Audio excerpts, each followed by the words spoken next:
hour late, Mr. Billing. You have to put up with cold meat. This is uncommonly good. Thank you. Remarkably good.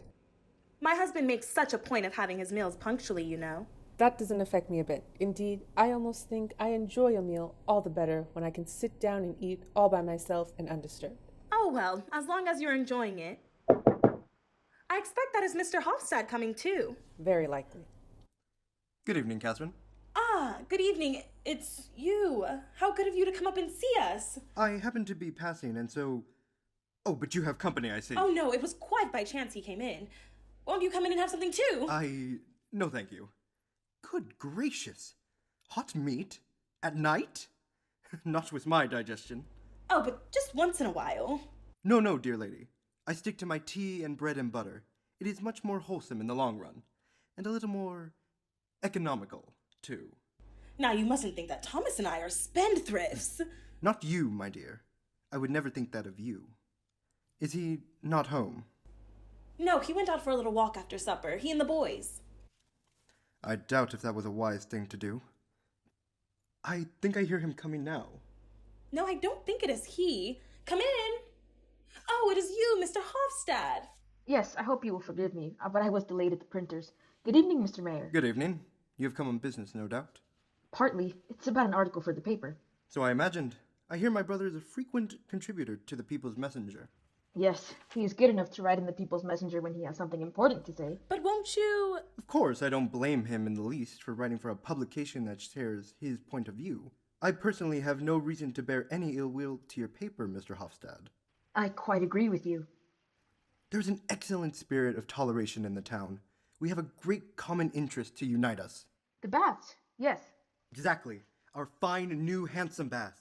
Mark my words, Mr. Hofstad. The baths will become the focus of our municipal life. No doubt of it. That is just what Thomas says. Look how extraordinarily the place has developed within the last year or two. Money has been flowing in, and there's some life and business doing in the town. Houses and property are rising in value every day. And unemployment is diminishing. Yes, that is another thing. The tax has been lightened to the great relief of the propertied classes, and that relief will be even greater if only we get a really good summer this year and lots of visitors who will make the baths talked about. Well, the doctor's article will come in very suitably. Has he been talking about it lately? This is something he wrote in the winter. A recommendation of the baths, an account for the excellent sanitary conditions here. But I delayed the article temporarily. Some difficulty about it? No, not at all. I thought it would be better to wait until the spring, when people begin to think seriously about their summer quarters. Quite right. You were perfectly right, Mr. Hofstad. Yes, Thomas is really passionate when it comes to the baths. I suppose they owe their existence to him. To him? Indeed. I've heard from time to time some people are of that opinion.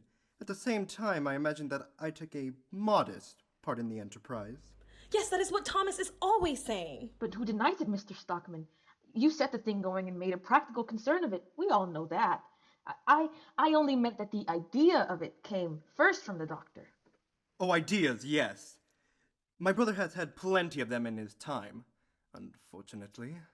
But when it comes to the question of putting an idea into practical shape, you have to apply a man of a different metal, Mr. Hofstad. And I certainly should have thought in this house at least. My dear Peter. How can you think that? Won't you go in and have something, Mr. Hofstad? My husband is sure to be back directly. Thank you. Perhaps just a morsel. It is a curious thing that these farmers' sons never seem to lose their want of tact. Surely it is not worth bothering about. Cannot you and Thomas share the credit as brothers?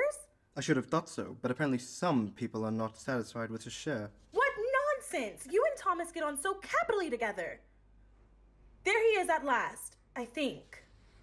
Look here. Here is another guest for you, Catherine. Isn't that jolly? Come in, Captain Horster. Just think, Catherine, I met him in the street and could hardly persuade him to come up. Come along, Captain Horster. You must have a slice of beef. But Thomas, don't you see?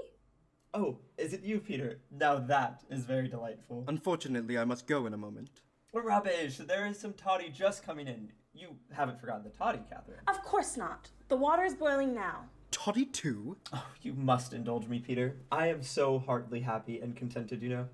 I think it is such an extraordinary piece of good fortune to be in the middle of all this growing, germinating life. It is a splendid time to live in. It's as if a whole new world were being created around one. Do you really think so? Naturally, you can't appreciate it as keenly as I.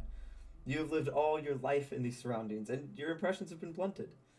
But I, who have been buried all these years in my little corner up north, almost without ever seeing a stranger who might bring new ideas with him. Well, in my case, it has just the same effect as if I had been transported into the middle of a crowded city. There is life here, there is promise, there are innumerable things to work for and fight for, and that is the main thing. Catherine, hasn't the postman been here? No. And then to be comfortably off, Peter, that is something one learns to value. When one has been on the brink of starvation as we have. Oh, surely. Indeed, I can assure you, we have often been very hard up there. And now to be able to live like a lord? Today, for instance, we had roast beef for dinner and, what is more, for supper too. Won't you come and have a little bit? Or let me show it to you, at any rate. Come here. No. Well, but just come here then. Do you see? We've got a table cover. Yes, I noticed it. And we have got a lampshade too. Do you see? All out of Catherine's savings. It makes the room so cozy, don't you think so? Oh, if you can afford luxuries of this kind. Yes, I can afford it now. Catherine tells me I earn almost as much as we spend.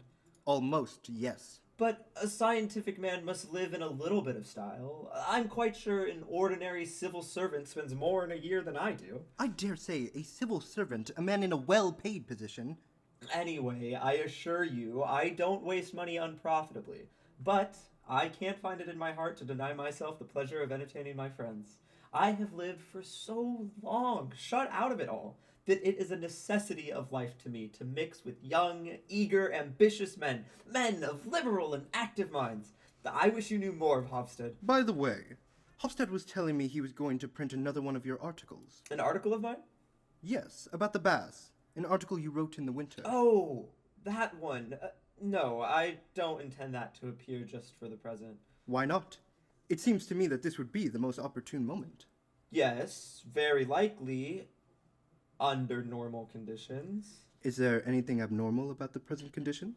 To tell you the truth, Peter, I can't say just at this moment. At least not tonight. It is quite possible it may be merely my imagination. I must say it sounds most mysterious. Is there something going on that I am to be kept ignorant of? I should have imagined as chairman of the governing body of the bass. And I should have imagined that I... Oh, come, don't let us fly out at one another, Peter. Heaven forbid. I am not in the habit of flying out at people, as you call it. But I am entitled to request most emphatically that all arrangements shall be made through the proper channels. I can allow no going behind our backs by any roundabout means. Have I, at any time, ever tried to go behind your backs? You have an ingrained tendency to take your own way, and that won't stand in a well-ordered community. The individual ought undoubtedly to acquiesce to the community. Or to speak more accurately, to the authorities who have the care of the community's welfare. Very likely, but what the deuce has all this got to do with me? That is exactly what you never appear to be willing to learn, my dear Thomas. But mark my words, someday you will have to suffer for it, sooner or later. Now I have told you. Goodbye. Have you taken leave of your senses? You're on the wrong scent altogether. I am not usually that. You must excuse me now if I... Good night, Catherine. Good night, gentlemen. Has he gone? Yes, and in such a bad temper. But dear Thomas, what have you been doing to him again? Nothing at all. And anyhow, he can't oblige me to make my report before the proper time. What have you got to make a report to him about? Leave that to me, Catherine. It is an extraordinary thing that the postman doesn't come. One feels a new man after a meal like that. Well, the mayor wasn't in a very sweet temper tonight, then. It's his stomach. He has wretched digestion. I rather think that it was us, too, from the People's Messenger that he couldn't digest. I thought you came out of it pretty well with him. Oh, yes, but it isn't anything more than a sort of truce. That is just what it is. That word sums up the situation. We must remember that Peter is a lonely man, poor chap. He has no home comforts of any kind, nothing but everlasting business, and all that infernal weak tea wash that he pours into himself. Aren't we going to have that toddy, Catherine? I am just getting it. Sit down here beside me, Captain Horster. We so seldom see you. Please, sit down, my friends. There you are. Your good health. It is good to be sitting snug and warm here. Do you sail soon, Captain Horster? I expect to be ready to sail next week. I suppose you're going to America? Yes, that is the plan. Then you won't be able to take part in the coming election. Is there going to be an election? Didn't you know? No, I don't mix myself up with those things. But do you not take an interest in public affairs? No, I don't know anything about politics. All the same, one ought to vote at any rate. Even if one doesn't know anything about what is going on. Doesn't know? What do you mean by that? A community is like a ship. Everyone ought to be prepared to take the helm. Maybe that is all very well on shore, but on board ship it wouldn't work. It is astonishing how little most sailors care about what goes on shore. Very extraordinary. Sailors are like birds of passage. They feel equally at home in any latitude, and that is only an additional reason for our being all the more keen, Havstead. Is there anything of public interest in tomorrow's messenger? Nothing about municipal affairs, but the day after tomorrow I was thinking of printing your article. Ah, devil take it, my article. Look here, that must wait a bit. Really? We have just got convenient space for it, and I thought it was just the opportune moment. Yes, very likely you are right, but it must wait, all the same. I will explain to you later. Good evening. Good evening, Petra. Come along. And you have all been sitting here enjoying yourselves while I have been out slaving. Well, come and enjoy yourself, too. Thanks. But I forgot. Father, I have a letter for you. What, letter? From whom? The postman gave it to me just as I was going out. And you only give it to me now? I really had not time to run up again. There it is. Let's see, child. Yes, that's it. Is it the one you have been expecting, Thomas? Yes, it is. I must go to my room now, and where shall I get a light, Catherine? Is there no lamp in my room again? Yes, your lamp is already lit on your desk. Good. Excuse me for a moment. What do you suppose it is, Mother? I don't know. For the last day or two, he has always been asking if the postman has not been. Probably some country patient. Poor old Dad. He will overwork himself soon. Have you been teaching in the evening school again today? 2 hours. And 4 hours of school in the morning? 5 hours. And you have still got exercises to correct, I see. A whole heap, yes. You are pretty full up with work too, it seems to me. If only I had the means, I would start a school of my own and it would be conducted on very different lines. Oh, bother the memes. Well, if you're thinking of that, Miss Stockman, I shall be delighted to provide you with a schoolroom. The great big old house my father left me is standing almost empty. There's an immense dining room downstairs. Thank you very much, but I'm afraid nothing will come of it. No, Miss Petra is much more likely to take to journalism, I expect. By the way, have you had time to do anything with that English story you promised to translate for us? No, not yet, but you shall have it in good time. Well, now the town will have something new to talk about, I can tell you. Something new? What is this? A great discovery, Catherine. Really? A discovery of yours. A discovery of mine.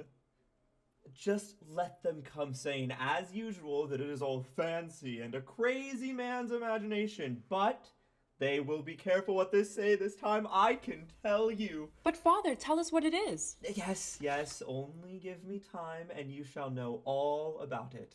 If only I had Peter here now. It just shows how we men can go about forming our judgments, when in reality we are blind as any moles. What are you driving at, Doctor?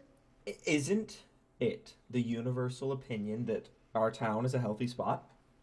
Certainly. Quite an unusually healthy spot. In fact, a place that deserves to be recommended in the warmest possible manner, either for invalids or for people who are well. Yes, but my dear Thomas. And we have been recommending it and praising it. I have written, both in the messenger and in pamphlets. Well, what then? And the baths, we have called them the main artery of the town's lifeblood, the nerve center of our town, and the devil knows what else. The town's pulsing heart was the expression I once used on an important occasion. Quite so. Well, do you know what they really are? These great, splendid, much-praised baths that have cost so much money. Do you know what they are? No, what are they? Yes, what are they? The whole place is a pest house. The baths, Father?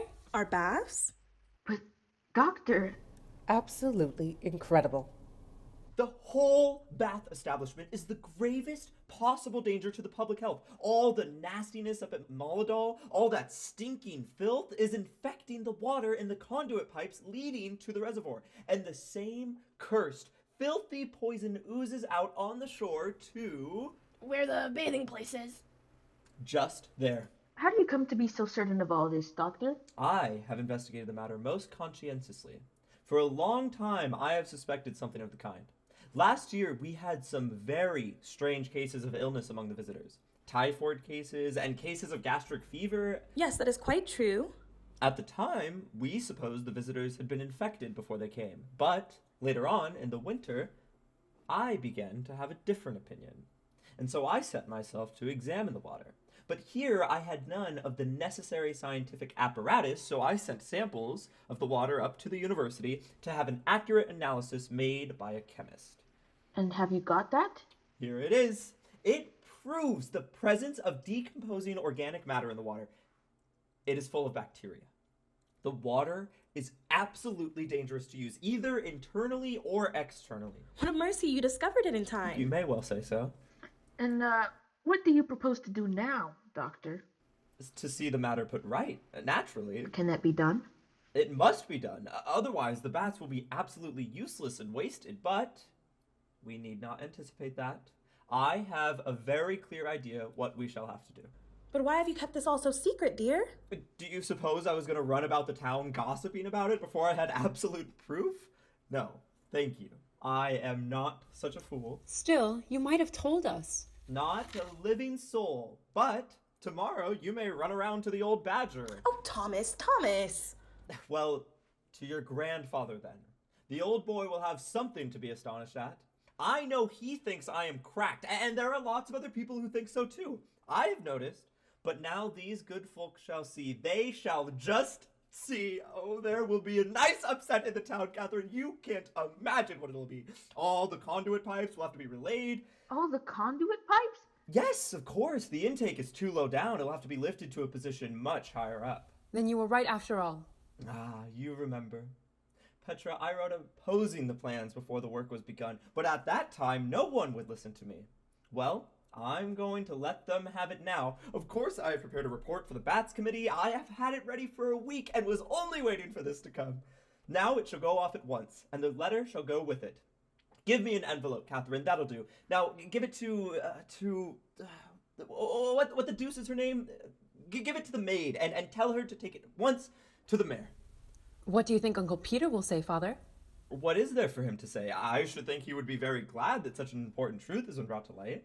Will you let me print a short note about your discovery in the messenger? I shall be very much obliged, if you will. It is very desirable that the public should be informed of it without delay. Certainly. She has just gone with it. Upon my soul, Doctor, you are going to be the foremost man in the town. Nonsense. As a matter of fact, I have done nothing more than my duty. I have only made a lucky find, that's all. Still, all the same. Hofstad, don't you think the town ought to give Dr. Stockman some sort of testimonial? I will suggest it anyway. And I will speak to Aslaxon about it. No, my good friends. Don't let us have any of that nonsense. I won't hear anything of the kind. And if the Bats Committee should think of voting me an increase of salary, I will not accept it. Do you hear, Catherine? I won't accept it. You're quite right, Thomas. Your health, Father. Your health, Doctor. Good health. Good health. I hope it'll bring you nothing but good luck. Thank you, my dear fellows. I feel tremendously happy. It is a splendid thing for a man to be able to feel that he has done a service to his native town and to his fellow citizens. Hurrah, Catherine!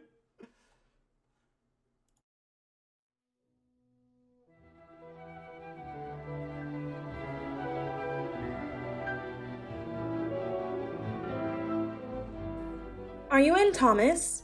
Yes, I have just come in. What is it? A letter from your brother. Aha, let us see. I return here with the manuscript you sent me. What does he say? Oh, he only writes that he will come up here himself about midday. Well, try and remember to be at home this time. That'll be all right. I've got through all my morning visits. I'm extremely curious to know how he takes it. Oh, he really will be pleased enough, you know. But At the same time, Peter is so confoundedly afraid of anyone's doing any service to the town except himself. I will tell you what, Thomas. You should be good-natured and share the credit for this with him. Couldn't you make out that it was he who set you on the scent of this discovery? I am quite willing, if only I can get the thing set right. Is it true? Father, it's you. Ah, Mr. Keel, good morning, good morning. But come along in. If it is true, I will. If not, I am off. If what is true? This tale about the water supply. Is it true? Certainly it is true, but how did you come to hear it? Petra ran in on her way to the school. Did she? Yes, and she declares that. I thought she was only making a fool of me. But it isn't like Petra to do that. Of course not. How could you imagine such a thing? Oh well. It is better never to trust anybody. You may find you have been made a fool of before you know where you are. But it is really true all the same. You can depend upon it that it is true. Won't you sit down? Isn't it a real bit of luck for the town? A bit of luck for the town. Yes, that I made the discovery in good time. Yes, but I should never have thought you the sort of man to pull your own brother's leg like this. Pull his leg? Really, Father dear. Let me see. What was the story? Some kind of beast that had got into the water pipes, wasn't it? Bacteria, yes. And a lot of these beasts had got in, according to Petra. A tremendous lot. Certainly. Hundreds of thousands of them, probably. But no one can see them. Isn't that so? Yes. You can't see them. Damn. It's the finest story I have ever heard. What do you mean? But you will never get the mayor to believe a thing like that. We shall see. Do you think he will be fool enough to? I hope the whole town will be fools enough to. The whole town? Well, it wouldn't be a bad thing. It would just serve them right and teach them a lesson. They think themselves so much cleverer than we old fellows. They hounded me out of the council. They did, I tell you. They hounded me out. Now they shall pay for it. You pull their legs too, Thomas. But really, You pull their legs. If you can work it so that the mayor and his friends all swallow the same bait, I will give £10 to a charity, like a shot. That is very kind of you. Yes, I haven't got much money to throw away, I can tell you. But if you can work this, I will give £5 to a charity at Christmas. Good morning. Oh, I beg your pardon. Not at all. Come in. Oh, is he in this too? What do you mean? Certainly, he is. I might have known it. It must get into the papers. You know how to do it, Thomas. Set your wits to work. Now I must go. Won't you stay a little while? No, I must be off. You keep up this game for all it is worth. You won't regret it. I'm damned if you will.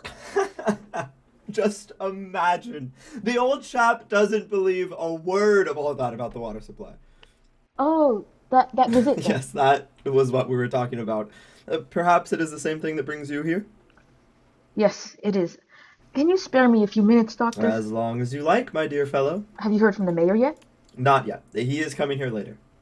I have given the matter a great deal of thought since last night. Well?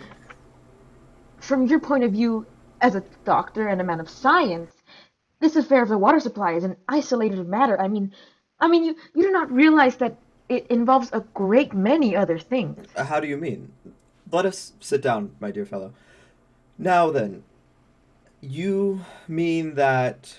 You said yesterday that the pollution of the water was due to impurities in the soil. Yes, unquestionably it is due to that poisonous swamp up at Moladol. Oh, begging your pardon, Doctor, I fancy it is due to quite another swamp altogether. What swamp? The swamp that the whole life of our town is built on and is rotting in. What the deuce are you driving at, Hofstad? The whole of the town's interests have, little by little, got into the hands of a pack of officials. Oh, come. It is the wealthy folk, the old families in the town that have got us entirely in their hands. Yes, but after all, they are men of ability and knowledge. Did they show any ability or knowledge when they laid the conduit pipes where they are now? No, of course, that was a great piece of stupidity on their part, but that is going to be set right now. Do you think that it will be all such plain sailing? Plain sailing or no, it has got to be done anyway. Yes, provided the press takes up the I question. don't think that'll be necessary, my dear fellow. I'm certain my brother... Excuse me, Doctor, I feel bound to tell you I am inclined to take the matter up. In the paper? Yes. When I took over the People's Messenger, my idea was to break up this ring of self-opinionated old fossils who had got hold of all the But influence. you know you told me yourself what the result had been. You nearly ruined your paper. Yes, at the time we were obliged to climb down a peg or two. It's quite true. Because there was a danger of the whole project of the bats coming to nothing if they failed us, but now the scheme has been carried through and we can dispense with these grand gentlemen. Dispense with them, yes, but we owe them a great debt of gratitude.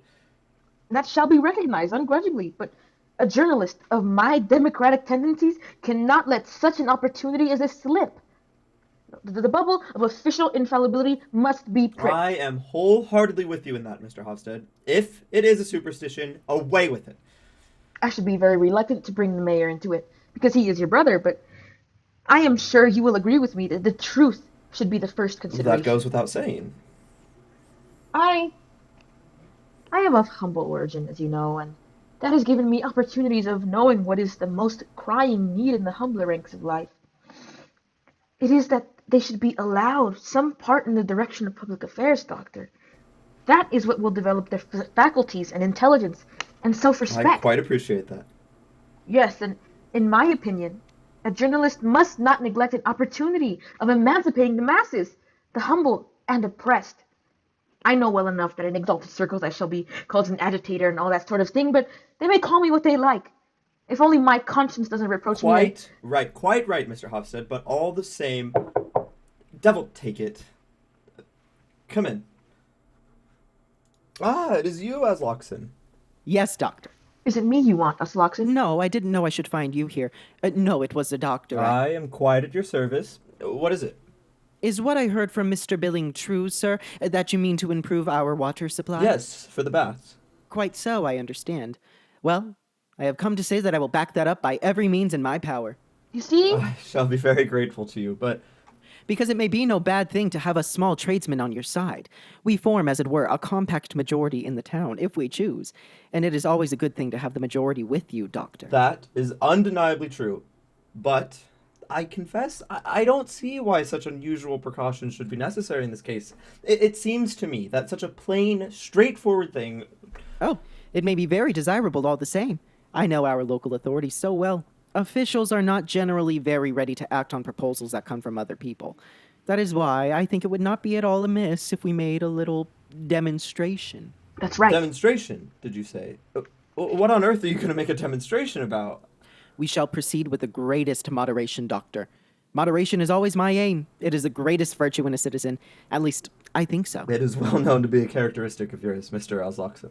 Yes, I think I may pride myself on that. And this matter of the water supply is of the greatest importance to us small tradesmen. The baths promise to be a regular gold mine for the town. We shall all make our living out of them, especially those of us who are householders. That is why we will back up the project as strongly as possible. And as I am at present chairman of the Householders Association. Yes? And what is more, local secretary of the Temperance Society. You know, sir, I suppose, that I am a worker in the temperance cause. Of course.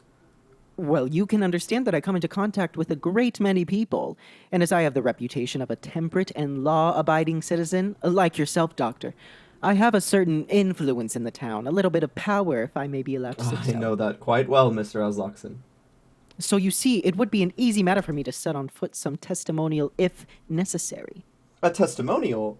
Yes, some kind of an address of thanks from the townsmen for your share in a matter of such importance to the community. I need scarcely say that it would have to be drawn up with the greatest regard to moderation, so as not to offend the authorities who, after all, have the reins in their hands. If we pay strict attention to that, no one can take it amiss, I should think. Well, and even supposing they didn't like it... No. There must be no discourtesy to the authorities, Mr. Hofstede. It is no use falling foul of those upon whom our welfare so closely depends. I have done that in my time, and no good ever comes of it, but no one can take exception to a reasonable and frank expression of a citizen's views. I can't tell you, dear Mr. Asloxen, how extremely pleased I am to find such hearty support among my fellow citizens. I am delighted. Delighted! Now, you will take a small glass of sherry, eh? No, thank you. I never drink alcohol of that kind. Well, what do you say to a glass of beer, then? Nor that either, thank you, Doctor.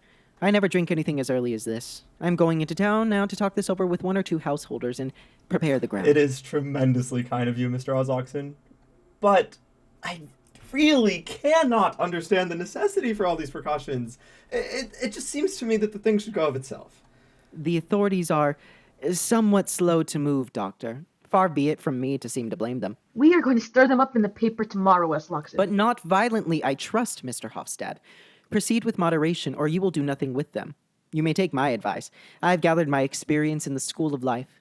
Well, I must say goodbye, Doctor. You know now that we small tradesmen are at your back at all events, like a solid wall. You have the compact majority on your side, Doctor. I am very much obliged, dear Mr. Osloxon. Goodbye. Goodbye. Are you going my way towards the printing office, Mr. Hofstad? I will come later. I have something to settle up first. Very well. Well, what do you think of that, Doctor? Don't you think it is high time we stirred a little life into all this slackness and vacillation and cowardice? Are you referring to Osloxon? Yes, I am.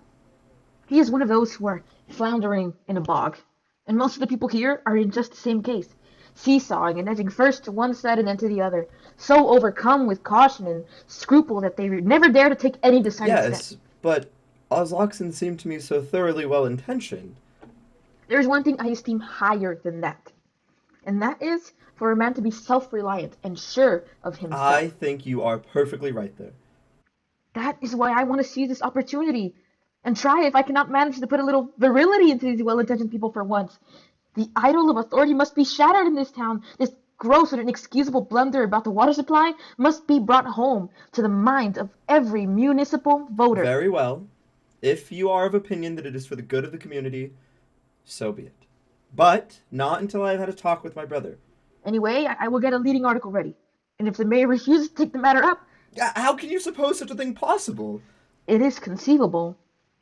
And in that case... In that case, I promise you... Look here. In that case, you may print my report. Every word of it. May I? Have I your word for it? Here it is. Take it with you. It can do no harm for you to read it through. And you can give it back to me later on. Good. Good. That is what I will do. And now, goodbye, Doctor. Goodbye. You will see everything will run quite smoothly, Mr. Hofstad. Quite smoothly. We shall see. Catherine! Oh, you are back. Petra? Yes, I have just come from the school. Has he not been here yet? Peter? No, but I have had a long talk with Hofstad. He is quite excited about my discovery. I find it has a much wider bearing than I at first imagined. And he has put his paper at my disposal if necessity should arise. Do you think it will? Not for a moment. But, at all events, it makes me feel proud to know that I have the liberal-minded, independent press on my side. Yes, and just imagine, I have had a visit from the chairman of the Householders Association. Oh, what did he want? To offer me his support, too. They will support me in a body, if it should be necessary. Catherine, do you know what I've got behind me? Behind you? No. What have you got behind you? The compact majority. Really? Is that a good thing for you, Thomas? I should think it was a good thing. By Jove, it is a fine thing to feel this bond of brotherhood between oneself and one's fellow citizens. And to be able to do so much that is good and useful, Father. And for one's own native town into the bargain, my child. It must be he, then. Come in. Good morning. Glad to see you, Peter. Good morning, Peter. How are you? So, thank you. I received from you yesterday after office hours a report dealing with the condition of the water at the baths. Yes, have you read it? Yes, I have. And what have you got to say to it? Come along, Petra. Was it necessary to make all these investigations behind my back? Yes, because until I was absolutely certain about it... Then you mean you are absolutely certain now? Surely you are convinced of that. Is it your intention to bring this document before the Baths Committee as a sort of official communication? Certainly. Something must be done in the matter, and that quickly. As usual, you employ violent expressions in your report. You say, amongst other things, that we offer our visitors in our baths a permanent supply of poison. Well, can you describe it any other way, Peter? Just think. water that is poisonous, whether you drink it or bathe in it. And this we offer to the poor, sick folk who come to us trustfully and pay us at an exorbitant rate to be made well again. And your reasoning leads you to this conclusion, that we must build a sewer to draw off all the alleged impurities from Moladol and must relay the conduits. Yes. Do you see any other way out of it? I don't. I made a pretext this morning to go and see the town engineer, and as if only half seriously broached the subject of these proposals as a thing we might perhaps have to take under consideration sometime later on. Sometime later on? He smiled at what he considered to be my extravagance naturally. Have you taken the trouble to consider what your proposed alterations would cost? According to the information I obtained, the expenses would probably mount up to 15 or 20,000 pounds. Would it cost so much? Yes, and the worst part of it would be that the work would at least take 2 years. 2 years? 2 whole years? At least. And what would we do with the baths in the meantime? Close them? Indeed, we would be obliged to. And do you suppose anyone would come near the place after it had got out that the water was dangerous? Yes, but Peter, that is what it is. And all this at this junction, just as the baths are beginning to be known. There are other towns in the neighborhood with qualifications to attract visitors for bathing purposes. Don't you suppose they would immediately strain every nerve to divert the entire stream of strangers to themselves? Unquestionably they would. And then where should we be? We should have probably abandoned the whole thing, which has cost us so much money, and then you would have ruined your native town. Should have ruined? It is simply and solely through the baths that the town has before it any future worth mentioning. You know that just as well as I. But what do you think ought to be done then? Your report has not convinced me that the conditions of the water at the baths is as bad as you represent it to be. I tell you, it is even worse. Or at all events, it will be in summer when the warm weather comes. As I said, I believe you exaggerate the matter considerably. The water supply of the baths is now an established fact. In any consequence, it must be treated as such. But probably the committee, at its discretion, will consider the question of how far it might be possible to introduce certain improvements consistently with a reasonable expenditure. And do you suppose that I will have anything to do with such a piece of trickery as that? Trickery? Yes, it would be a trick, a fraud, a lie, a downright crime towards the public, towards the whole community. I have not, as I've remarked before, been able to convince myself that there is any actual imminent danger. You have! It is impossible that you should not be convinced. I know. I have represented the facts absolutely truthfully and fairly, and you know it very well, Peter. Only you won't acknowledge it. It was owing to your action that both the baths and the water conduits were built where they are, and that is what you won't acknowledge, that damnable blunder of yours.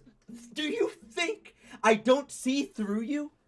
And even if that were true, if I perhaps guard my reputation somewhat anxiously, it is in the interest of the town. And on that account, your report should not be delivered to the committee. In the interest of the public, you must withhold it. Then later on, I will raise the question and we will do our best privately. But nothing of this unfortunate affair, not a single word of it, must come to the ears of the public. I am afraid you will not be able to prevent that now, my dear Peter. It must and shall be prevented. It is no use. I tell you, there are too many people that know about it. That know of it? Who? Surely you don't mean those fellows at the People's Messenger. Yes, they know. The liberal-minded independent press is going to see that you do your duty. Have you given no thought to the consequences this may have for yourself? Consequences? For me? For you and yours, yes. What the deuce do you mean? I believe I have always behaved in a brotherly way to you. Haven't I always been ready to oblige or to help you? Yes, you have, and I'm grateful to you for it. There is no need. Indeed, to some extent, I was forced to do so for my own sake. I always hoped that if I helped you improve your financial position, I should be able to keep some check on you. Then it was only for your own sake. Up to a certain point, yes. It is painful for a man in an official position to have his nearest relative compromising himself time after time. And do you consider that I do that? Yes, unfortunately you do, without even being aware of it. The moment an idea comes into your head, you must go and write a newspaper article or a whole pamphlet about it. But is it not the duty of a citizen to let the public share in any new ideas he may have? Oh, the public doesn't require any new ideas. The public is best served by the good, old established ideas it already has. And that is your honest opinion? Yes, and for once I must talk frankly to you. You have no conception what amount of harm you do to yourself by your impetuosity. You are always pulling them to pieces. You insist that you have been neglected and persecuted. But what else can such a cantankerous man as you expect? What next? Cantankerous, am I? Yes, Thomas. You are an extremely cantankerous man to work with. I know that to my cost. You seem completely to forget that it is me you have to thank for your appointment here as medical officer to the baths. I was entitled to it, as a matter of course. I, and nobody else, I was the first person to see that the town could be made into a flourishing watering place, and I was the only one who saw it at that time. I had to fight single-handed in support of the idea for many years, and I wrote and wrote and wrote. Undoubtedly, but things were not right for the scheme then. Though of course you could not judge that in your out-of-the-way corner up north. But as soon as the opportune moment came, I and the others took the matter into our own hands. And made this mess of all my beautiful plan. It is pretty obvious now what clever fellows you were. You want to quarrel with your superiors, an old habit of yours. You cannot put up with any authority over you. But now the town's interests are at stake, and my own too. And therefore, I must tell you, Thomas, what I require you to do. And what is that? As you have been so indiscreet as to speak of this delicate matter to outsiders, all sorts of rumors will get about directly, and everybody who has a grudge against us will take care to embellish these rumors. So it is necessary for you to refute them publicly. How? I don't understand. What we shall expect is that after further investigation, you will come to the conclusion that the matter is not as dangerous or as critical as you imagined.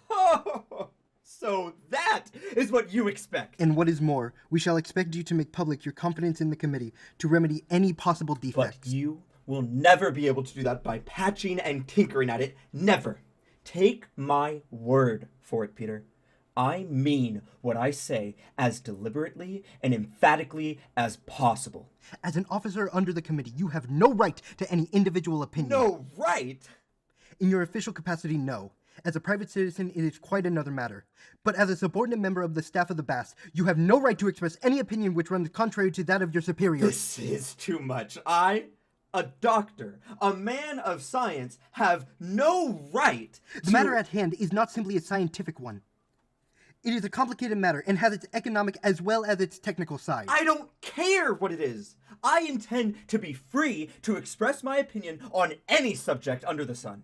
As you please, but not any subject concerning the baths. That we forbid. You forbid? You, a pack of... I forbid it. I, your chief. And if I forbid it, you have to obey. Peter, if you were not my brother... Father, you shan't stand this. Petra! Oh, so you have been eavesdropping. You were talking so loud we couldn't help it. Yes, I was listening. Well, after all, I am very glad. You were saying something about forbidding and obeying, and so I am to give myself the lie. Publicly.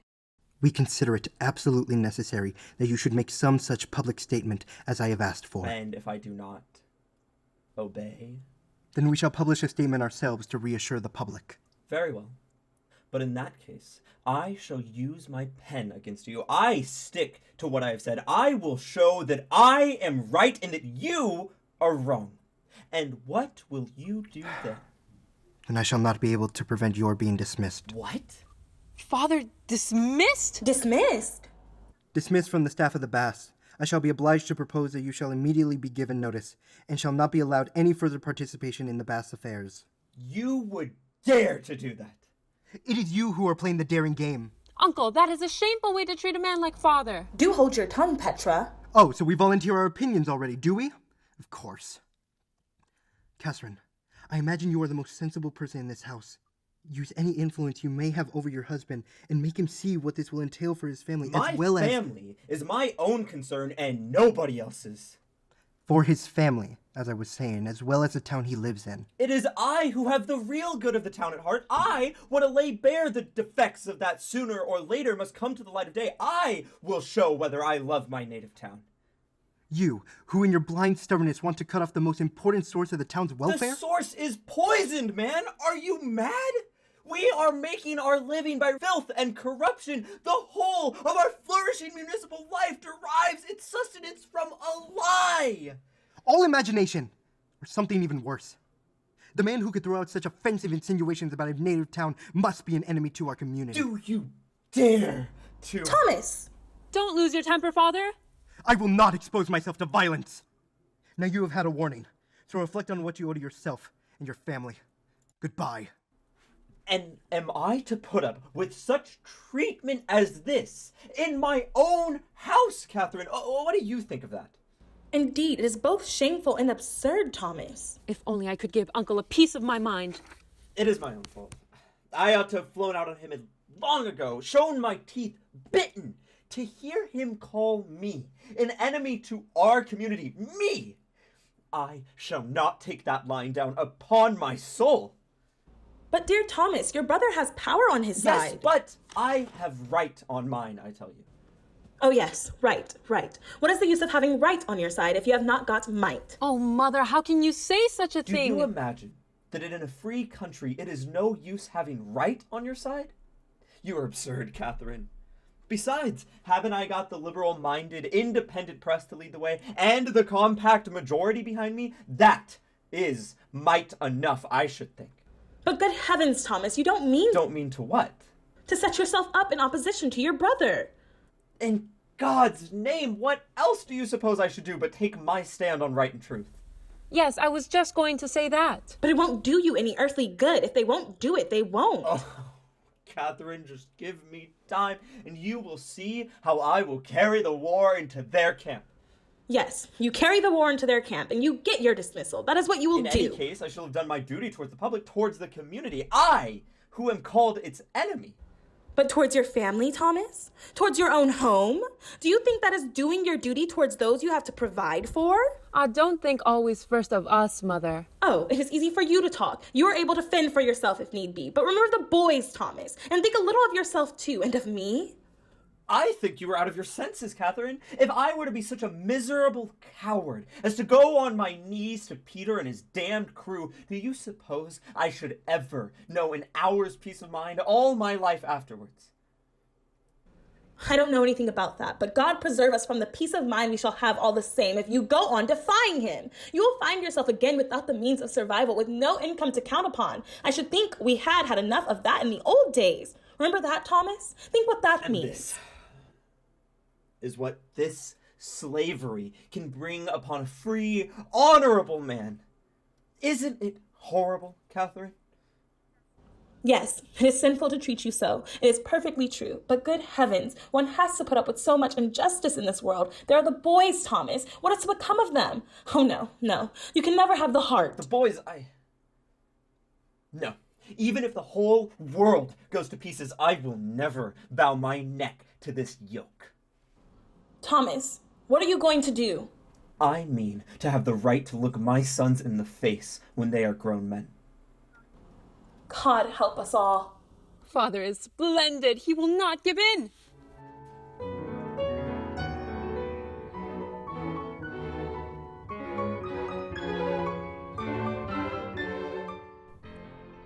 Well, I must say. Have you read it through? Yes, indeed I have. Don't you think the doctor hits them pretty hard? Hard? Bless my soul, he's crushing. Every word falls like a blow of a sledgehammer. Yes, but they are not the people to throw in the towel with the first blow. That is true. And for that reason, we must strike blow upon blow until the whole of this aristocracy tumbles to pieces. As I sat there reading this, I almost seemed to see the revolution in being. Hush! Speak so that us Luxon cannot hear you. Alaskan is a chicken-hearted chap, a coward. There is nothing the man in him. But this time, you will insist on your way, won't you? You will put the doctor's article in? Yes, and if the mayor doesn't like it... That will be the devil of a nuisance. Well, fortunately, we can turn the situation to good account. Whatever happens, if the mayor will not fall in with the doctor's project, he will have all the small tradesmen down on him, the whole of the Householders Association and the rest of them. And if he does fall in with it, he will fall out with the whole crowd of large shareholders in the Bats, who up to now have been his most valuable supporters. Yes, because we will certainly have to fork out a penny. Yes, you may be sure they will. And in this way, the ring will be broken up, you see. And then, in every issue of the paper, we will enlighten the public of the mayor's incapability on one point and another, and make it clear that all the positions of trust in this town, the whole control of the municipal affairs, ought to be put in the hands of the liberals. That is perfectly true. I see it coming. I see it coming. We are on the threshold of a revolution. Hush. Come in. Ah, it is you, Doctor. Well? You may set to work and print it, Mr. Hofstede. Has it come to that, then? Hurrah! Yes, print away. Undoubtedly it has come to that. Now they must take what they get. There's going to be a fight in the town, Mr. Billing. This article is only a beginning. I've already got 4 or 5 more sketched out in my head. Where is Oxen? Aslaxon, come here for a minute. 4 or 5 more articles, did you say? On the same subject? No, far from it, my dear fellow. No, they are about quite another matter. But they all spring from the question of the water supply and the drainage. Oh, one thing leads to another, you know. It's like beginning to pull down an old house, exactly. Upon my soul, it's true. You find you are not done till you have pulled all the old rubbish down. Pulled down? You are not thinking of pulling down the baths, surely, Doctor? Far from it. Don't be afraid. No, we meant something quite different. Well, what do you think of my article, Mr. Hofstad? I think it is simply a masterpiece. Do you really think so? Well, I am very pleased, very pleased. It is so clear and intelligible. One need have no special knowledge to understand the bearing of it. You will have every enlightened man on your side. And every prudent man, too, I hope. The prudent and the imprudent. Almost the whole town. In that case, we may venture to print it. I should think so. We'll put it in tomorrow morning. Of course, you must not lose a single day. What I wanted to ask you, Mr. Alzoxen, was if you would supervise the printing of it yourself. With pleasure. Take care of it as if it were a treasure. No misprints. Every word is important. I will look in again a little later. Perhaps you will be able to let me see a proof. I can't tell you how eager I am to see it in print and to have it submitted to the judgment of my intelligent fellow townsmen. You cannot imagine what I have gone through today. I have been threatened first with one thing and then with another. They have tried to degrade me, to make a coward of me, to force me to put personal interest before my most sacred conventions. That is too much. I'm damned if it isn't. Oh, you mustn't be surprised at anything from that quarter. Well, they will get the worst of it with me. They may assure themselves of that. I shall crush them. I shall break down all their defenses before the eyes of the honest public. That is what I shall do. Yes, but in moderation, Doctor. Proceed with moderation. Not a bit of it. Not a bit of it. Don't spare the dynamite. Because it is not merely a question of water supply and drains now, you know? No, it is the whole of our social life that we have got to purify and disinfect. Spoken like a deliverer. All the incapables must be turned out. You understand, my friends, we must have new men in command at all our outposts. Hear, hear. We only need to stand by one another, and it will all be perfectly easy. The revolution will be launched like a ship that runs smoothly off the stocks. Don't you think so? For my part, I think we have now a prospect of getting the municipal authority into the hands where it should lie. And if only we proceed with moderation, I cannot imagine that there will be any risk. Who the devil cares whether there is any risk or not? What I am doing in the name of truth and for the sake of my conscience. You are a man who deserves to be supported, Doctor. Yes, there is no denying that the Doctor is a true friend to the town. A real friend to the community, that he is. Take my word for it, Aslaxon.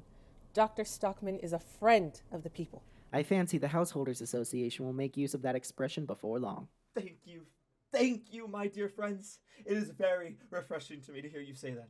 My brother called me something quite different. By Jove, he shall have it back, with interest. But now I must be off to see a poor devil. Keep a very careful eye on the manuscript, Osloxen, and don't leave out any of my exclamation marks. Rather, put 1 or 2 more in. Capital! Capital! Well, goodbye for the present. Goodbye. He may prove an invaluably useful man to us. Yes, so long as he confines himself to this matter of the baths.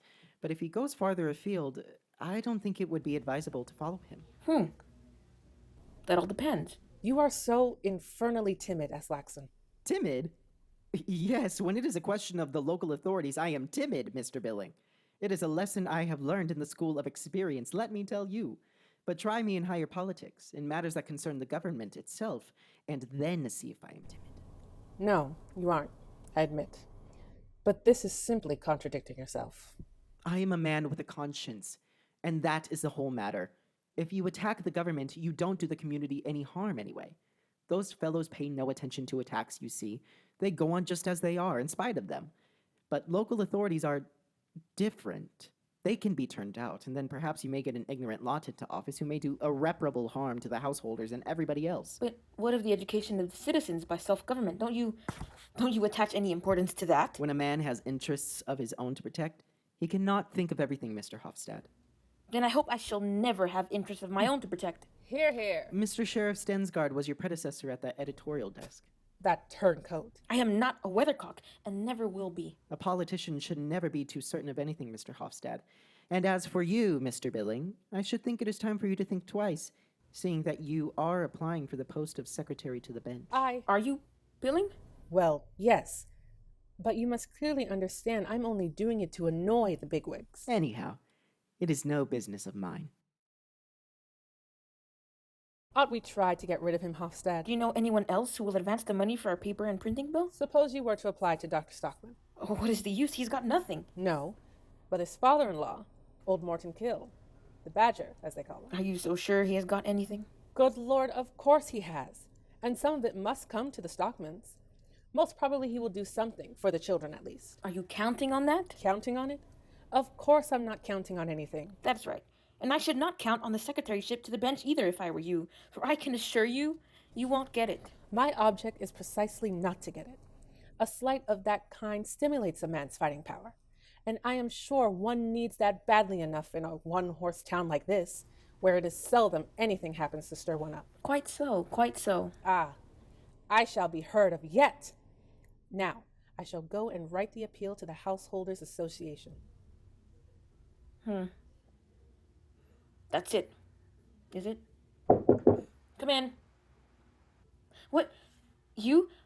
Here? Yes, you must forgive me. Oh, why don't you sit down? No, thank you. I must go again in a moment. Have you come with a message from your father, by any chance? No, I have come on my own account.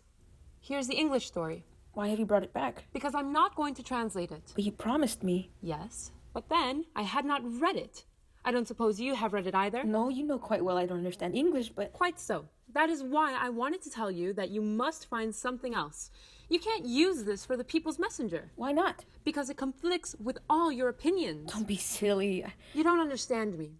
The gist of this story is that there is a supernatural power that looks over the so-called good people in this world and makes everything happen for the best in their case, while all the so-called bad people are punished. Well, but that is all right. That is just what our readers want. And are you going to be the one to give it to them? For myself, I do not believe a word of it. You know quite well that things do not happen so in reality. You are perfectly right. But an editor is often obliged to bow to the wishes of the public in unimportant matters. Politics are the most important thing in life, for a newspaper anyway. And if I want to carry my public with me on the path that leads to liberty and progress, I must not frighten them away. If they find a moral tale of this sort in the serial at the bottom of the page, they will be all the more ready to read what is printed above it. They feel more secure, as it were. For shame! You would never go and set a snare like that for your readers. You are not a spider. Well, thank you for having such a good opinion of me. No, as a matter of fact, that is Billings' idea and not mine. Billings? Yes. Anyway, he propounded that theory here one day, and it is Billing who is so anxious to have that story in the paper. I don't know anything about the book. But how can Billing, with his emancipated views... Oh, Billing is a many-sided man. He is applying for the post of secretary to the bench, too, I hear. I don't believe it, Mr. Hofstad. How could he possibly bring himself to do such a thing? Well, you must ask him that. I should never have thought it of him. No? Does it really surprise you so much? Yes, or perhaps not altogether. Really, I don't quite know. We journalists are not much worth, Miss Stockman. Do you really mean that? I think so. Sometimes. Yes. In the ordinary affairs of everyday life, perhaps. I can understand that. But now, when you have taken a weighty matter in hand... This matter of your father's, you mean? Exactly. It seems to me that now you must feel you are a man worth more than most. Yes. Today I do feel something of that sort. Of course you do, don't you? It is a splendid vocation you have chosen, to smooth the way for the march of unappreciated truths and new and courageous lines of thought. If it were nothing more than because you stand fearlessly in the open and take up the cause of an injured man... Especially when that injured man is... I don't rightly know how to... When that man is so upright and so honest, you mean? Especially when he is your father, I meant. That... Yes, Petra. Miss Petra. Is it that?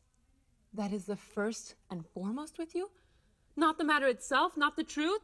Not my father's big, generous heart? Certainly, of course. That too. No, thank you. You have betrayed yourself, Mr. Hofstad, and now I shall never trust you again in anything. Can you really take it so amiss in me that it is mostly for your sake? What I am angry with you for is for not having been honest with my father. You talked to him as if the truth and the good of the community were what lay nearest to your heart. You have made fools of both my father and me. You are not the man you made yourself out to be, and I shall never forgive you. Never! You ought to not speak so bitterly, Miss Petra, least of all now. Why not now, especially? Because your father could not do without my help. Are you that sort of man, too? For shame! No, I'm not. This came upon me so unexpectedly. You must believe that... I know what to believe. Goodbye. Damnation, Hofstad! Oh. This is awkward. There is the book. You must give it to someone else. But, Miss Stockman... Goodbye. I say, Mr. Hofstad. Well, what is it? The mayor is outside in the printing room. The mayor, did you say? Yes, he wants to speak to you. He came in by the back door, didn't want to be seen, you understand. What can he want? Wait a bit, I'll go myself. Just see us, Loxon, that no one... Quite so. You did not expect to see me here, Mr. Hofstad? No, I confess I did not. You're very snug in here. Very nice indeed. Oh. And here I come without any notice to take up your time. By all means, Mr. Mayor, I am at your service. But let me relieve you of your... Want you sit down? Thank you. I've had an extremely annoying experience today, Mr. Hofstad. Really? Ah, well, I expect with all the various business you have to attend to... The medical officer of the Baths is responsible for what happened today. Indeed? The doctor? He's addressed a kind of report to the Baths Committee on the subject of a certain supposed defects in the baths. Has he indeed? Yes. Has he not told you? I thought he said... Ah, yes. It is true he did mention something about... I ought to have that copy. There it is on the desk. Right. But look there. That is the thing I was speaking of. Yes, that is the doctor's article, Mr. Mayor. Oh, is that what you were speaking about? Yes, that is it. What do you think of it? Oh, I am only a layman, and I've only taken a very cursory glance at it. But are you going to print it? Well, I cannot very well refuse a distinguished man. I have nothing to do with editing the paper, Mr. Mayor. I understand. I merely print what is put into my hands. Quite so. And so I must. No. But wait a moment, Mr. Osloxon. You will allow me, Mr. Hofstad? If you please, Mr. Mayor. You are a discreet and thoughtful man, Mr. Osloxon. I am delighted to hear you think so, sir. And a man of very considerable influence. Chiefly among the small tradesmen, sir. The taxpayers are the majority, here as everywhere else. That is true. And I have no doubt you know the general trend of opinion among them, don't you? Yes, I think I may say I do, Mr. Mayor. Yes. Well, since there is such a praiseworthy spirit of self-sacrifice among the less wealthy citizens of our town... What? Self-sacrifice? It is pleasing evidence of a public-spirited feeling. Extremely pleasing evidence. I must also say I hardly expected it. But you have a closer knowledge of the public opinion than I. But, Mr. Mayor... And indeed, it is no small sacrifice that the town is going to make. The town? But I don't understand. Is it the baths? At a provisional estimate, the alterations that the doctor asserts to be desirable will cost somewhere about £20,000. That is a lot of money, but... Of course, it will be necessary to raise a municipal loan. Well, surely you never mean that the town must pay. Do you mean that it must come out of the municipal funds? Out of the ill-filled pockets of the small tradesmen? Well, my dear Mr. Osloxon, where else is the money to come from? The gentlemen who own the baths ought to provide that. The proprietors of the baths are not in any position to incur any further expense. Is that absolutely certain, Mr. Mayor? I have satisfied myself that it is so. If the town wants these very extensive alterations, it will have to pay for them. But damn it all, I beg your pardon. This is quite another matter, Mr. Hofstad. It is indeed. The most fatal part of it all is that we shall be obliged to shut the baths for a couple years. Shut them? Shut them altogether? For 2 years? Yes, the work will take as long as that, at least. I'm damned if we will stand that, Mr. Mayor. What are we householders to live upon in the meantime? Unfortunately, that is an extremely difficult question to answer, Mr. Osloxon. But what would you have us do? Do you suppose we'll have a single visitor in our town if we go around proclaiming our water is polluted? That we're living over a plague spot? That the entire town is... And the whole thing is merely imagination? With all the best will in the world, I have not been able to come up with any other conclusion. Well, then, I must say it is absolutely unjustifiable of Dr. Stockman. I beg your pardon, Mr. What Mayor. you say is lamentably true, Mr. Osloxon. My brother has unfortunately always been a headstrong man. After this, do you mean to give him your support, Mr. Hofstad? Can you suppose for a moment that I have drawn up a short resume of the situation as it appears from a reasonable man's point of view. In it, I have indicated how certain possible defects might suitably be remedied without exceeding the resources of the Bass Committee. Have you got it with you, Mr. Mayor? Yes, I brought it with me in case you should... Good Lord, there he is. Who? My brother? Where? Where? He has just gone through the printing room. How unlucky. I don't want to meet him here, and I still had several things to speak to you about. Go in there for the present. But... You will only find Billing in there. Quick, Mr. Mayor, he is just coming. Yes, very well. But see that you get rid of him quickly. Pretend to be doing something else, Loxon. Here I am again. Already, Doctor. Hurry up with what we were speaking about, Osloxon. We are very pressed for time today. No proof for me to see yet, I hear. You couldn't expect it yet, Doctor. No, but I am impatient, as you can understand. I shall not know a moment's peace of mind until I see it in print. It will take a good while yet, won't it, Osloxon? Yes, I am almost afraid it will. All right, my dear friends, I will come back. I do not mind coming back twice, if necessary. A matter of such great importance, the welfare of the town at stake. It is no time to shirk trouble. Look here, there is one thing more I want to speak to you about. Excuse me, but could it not wait till some other time? I can tell you in half a dozen words. It is only this.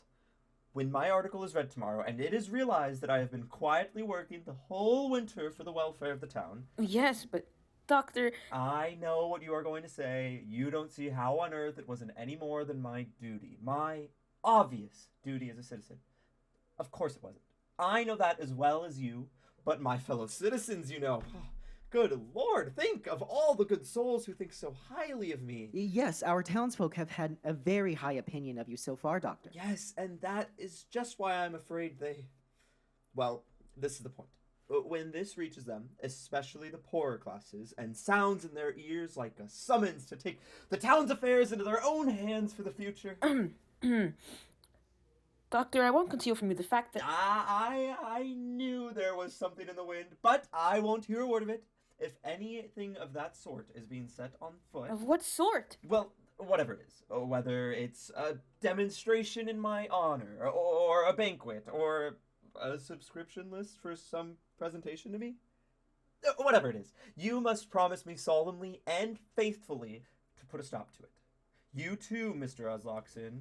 Do you understand? You must forgive me, Doctor, but sooner or later we must tell you the plain truth, and... Just as I thought. You too, Mrs. Stockman? What on earth do you want here, Catherine? I should think you know very well what I want. Why don't you sit down, or perhaps... No, thank you. Don't trouble. And you must not be offended at my coming to fetch my husband. I am the mother of 3 children, you know. Nonsense. We know all about that. Well, one would not give you credit for much thought for your wife and children today. If you had that, you would not have gone and dragged us all into misfortune. Are you out of your senses, Catherine? Because a man has a wife and children, is he not to be allowed to proclaim the truth? Is he not to be allowed to be an actively useful citizen? Is he not to be allowed to do a service to his native town? Yes, Thomas, in reason. Just what I say, moderation in everything. And that is why you wrong us, Mr. Hofstad, in enticing my husband away from his home and making a dupe of him in all this. I am making a dupe of no one. Making a dupe of me? Do you suppose I should allow myself to be duped? It is just what you do. I know quite well you have more brains than anyone in the town, but you are extremely easily duped, Thomas. Please do realize that he loses his post at the Bass if you print what he has written. What? Look here, Doctor.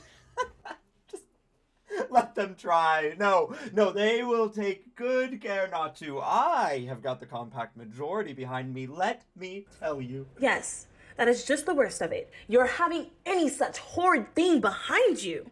Rubbish, Catherine. Go home and look after your house, and leave me to look after the community. How can you be so afraid when I am so confident and happy? Truth and the people will win the fight. You may be certain. I see the whole of the broad-minded middle class marching like a victorious army. What the deuce is that line there? Good Lord. Here we have the topmost pinnacle of authority. The mayor's hat? And here is the staff of office too. How, in the name of all that's wonderful? Well, you see... Oh, I understand. He has been here trying to talk you over. He made rather a mistake there. And as soon as he caught sight of me in the printing room... Did he run away, Mr. Osloxon? Yes, he ran away, Doctor. Run away without his sticker, his Fiddlesticks! Peter doesn't run away and leave his belongings behind him. But what the deuce have you done with him? Ah, in there, of course. Now you shall see, Catherine. Thomas, please don't. Don't be rash, Doctor. What does this tomfoolery mean? Be respectful, my good Peter. I am the chief authority in the town now. Really, Thomas? Give me my hat and stick. If you are chief constable, let me tell you that I am the mayor. I am the master of the whole town, please. Understand. Take off my hat, I tell you. Remember, it is part of an official uniform. Do you think the newly awakened, lion-hearted people are going to be frightened by an official hat? There is going to be a revolution in the town tomorrow, let me tell you. You thought you could turn me out, but now I shall turn you out of all your various offices. Do you think I cannot? Listen to me. I have triumphant social forces behind me. Hofstede and Billing will thunder in the People's Messengers, and Osloxen will take the field and the head of the whole Householders Association. That I won't, Doctor. Of course you will. Ah!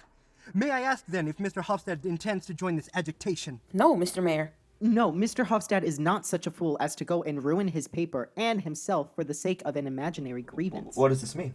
You have represented your case in a false light, Doctor, and therefore I am unable to give you my support. And after what the mayor was so kind to tell me just now, False light. Leave that part of it to me. Only print my article. I am quite capable of defending it.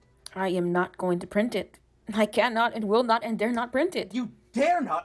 What nonsense! You are the editor, and an editor controls his paper, I suppose. No, it is the subscribers, Doctor. Fortunately, yes. It is public opinion, the enlightened public, householders and people of that kind. They control the newspapers. And I have all these influences against me? Yes, you have. It would mean the absolute ruin of the community if your article were to appear. Indeed. My hat and stick, if you please. Your authority as mayor has come to an untimely end. We have not got to the end yet. Then it is quite impossible for you to print my article in the People's Messengers. Quite impossible, out of regard for your family as well. You need not concern yourself about his family. Thank you, Mr. Hofstede. It will be sufficient for the guidance of the public if this appears. It is an official statement. May I trouble you? Certainly. I will see that it is printed. But not mine. Do you imagine that you can silence me and stifle the truth? You will not find it so easy as you suppose. Mr. Osloxen, kindly take my manuscript at once and print it as a pamphlet at my expense. I will have 400 copies. No, 5 or 600. If you offered me its weight in gold, I could not lend my press for any such purpose, Doctor. It would be flying in the face of public opinion. You will not get it printed anywhere in the town. Then give it me back. Here it is. It shall be made public all the same. I will read it out at a mass meeting of the townspeople. All my fellow citizens shall hear the voice of truth. You will not find any public body in the town that will give you the use of their hall for such a purpose. Not a single one, I am certain. No, I'm damned if you will find one. But this is too shameful. Why should everyone turn against you like that? I will tell you why. It is because all the men in this town are old women. Like you, they all think of nothing but their families and never of the community. Then I will show them that an old woman can be a man for once. I am going to stand by you, Thomas. Bravely said, Catherine. It shall be made public, as I am a living soul. If I can't hire a hall, I shall hire a drum, and parade the town with it, and read it at every street corner. You won't find a single man in the whole town to go with you. No, I'm damned if you will.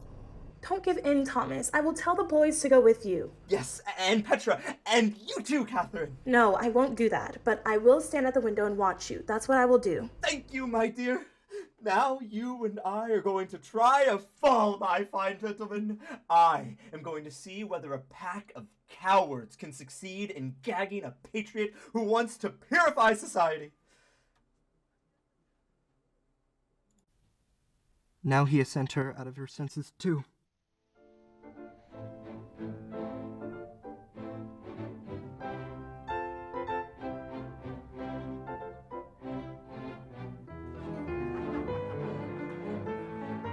Say, what's going on here tonight? Dr. Stockman is going to deliver an address attacking the mayor. But The mayor's his brother. That doesn't matter. Dr. Stockman's not a man to be afraid. But he is in the wrong. It said so in the People's Messenger. Yes, I expect he must be in the wrong this time, because neither the Householders Association nor the Citizens Club would lend him their hall for this meeting. Excuse me, gentlemen, do you mind letting me through? I'm reporting for the People's Messenger. Thank you very much. I thought you might sit here. You can slip out easily from here if things get too lively.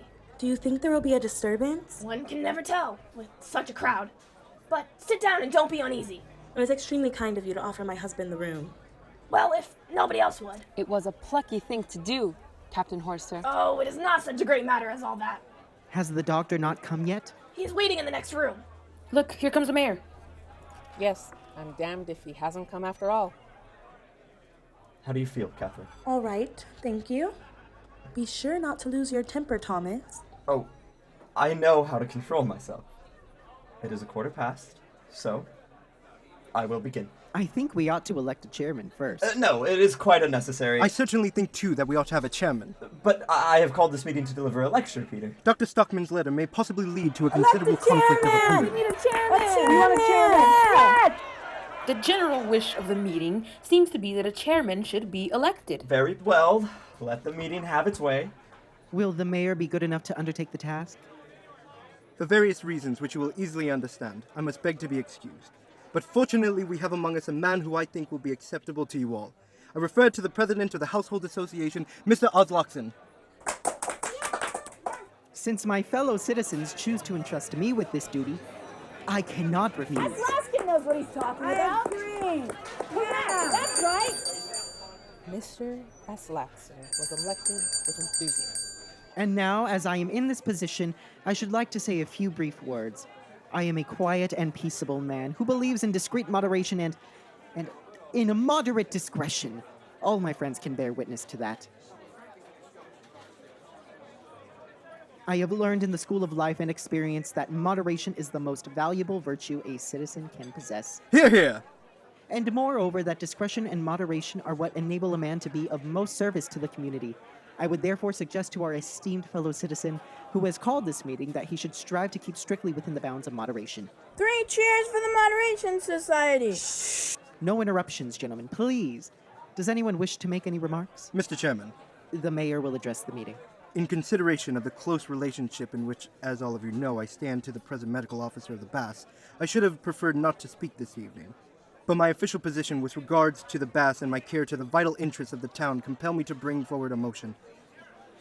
I venture to presume that there is not a single one of our citizens who considers it desirable that unreliable and exaggerated accounts of the sanitary condition of the Bass and the town should be spread abroad. Certainly not. We protest. Never. Can't have that. Therefore, I should like to propose that the meeting should not permit the medical officer either to read or to comment on his proposed lecture. Not permit? What the devil? Very well. Go ahead.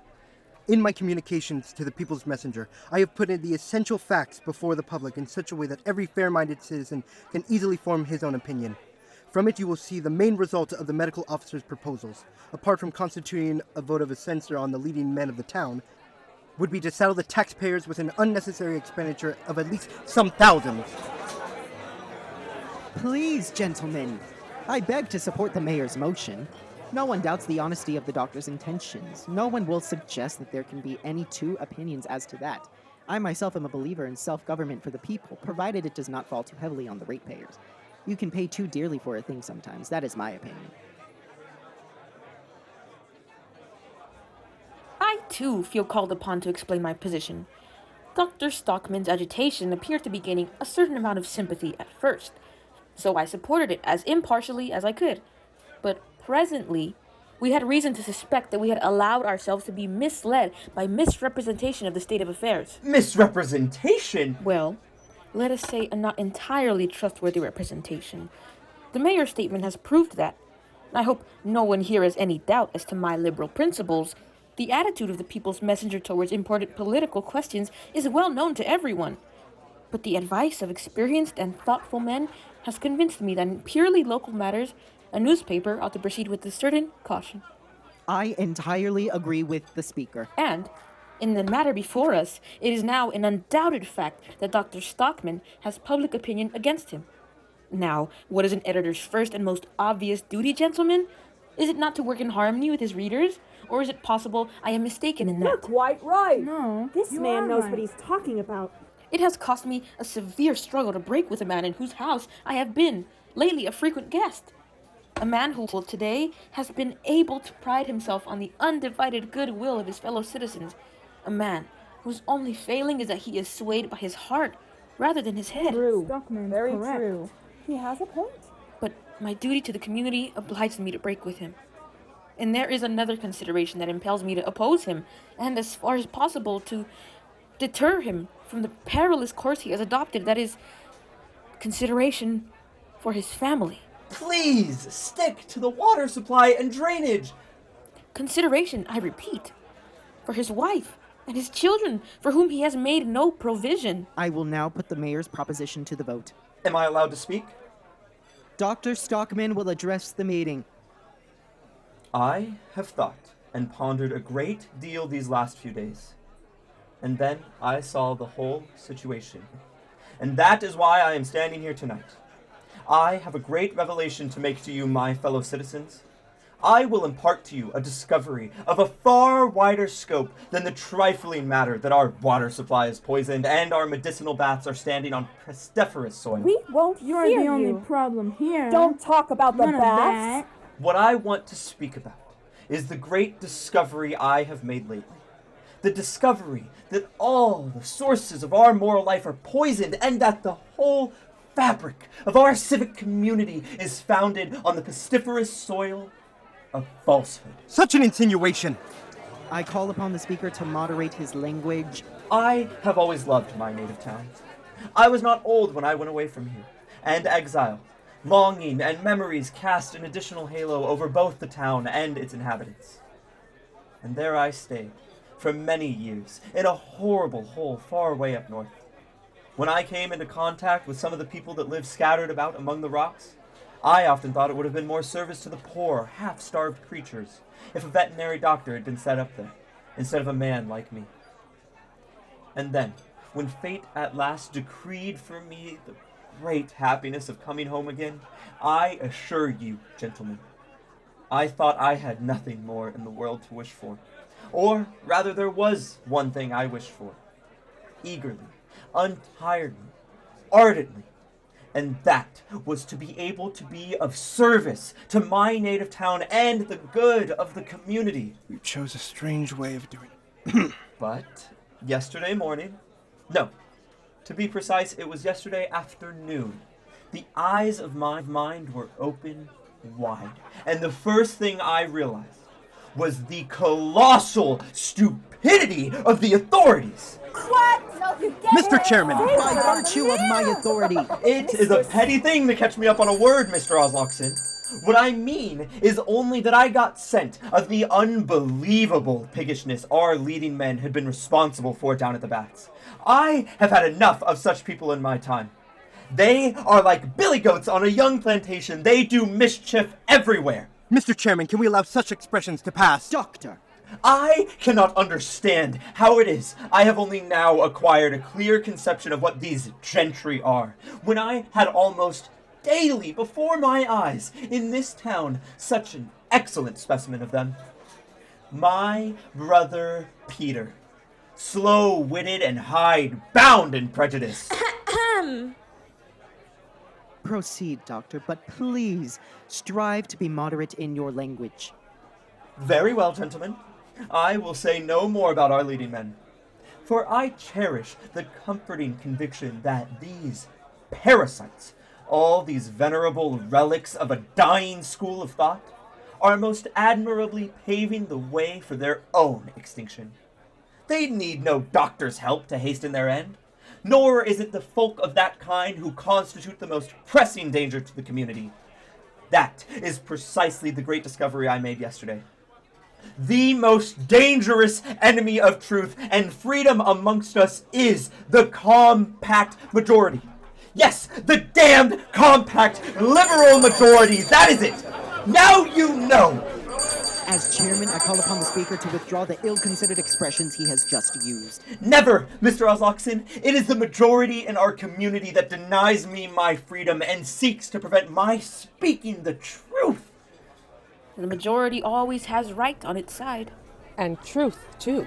By God. The majority never has right on its side. Never, I say. That is one of these social lies against which an independent, intelligent man must war. Who is it that constitutes the majority of the population in a country? Is it the clever folk or the stupid? I don't imagine you will dispute the fact that at present, the stupid people are in an absolutely overwhelming majority all the world over. Oh, yes, you can shout me down. I know the majority has might on its side, unfortunately, but right it has not.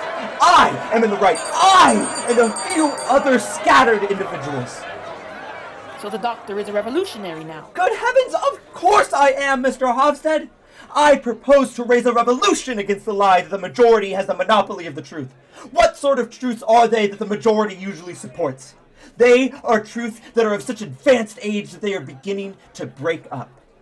These majority truths are like last year's meat, like rancid, tainted ham, and they are the origin of the moral scurvy that is rampant in our communities. Turn the fellow out for talking such rubbish. Out with him. Be reasonable. Can't you stand hearing the voice of truth for once?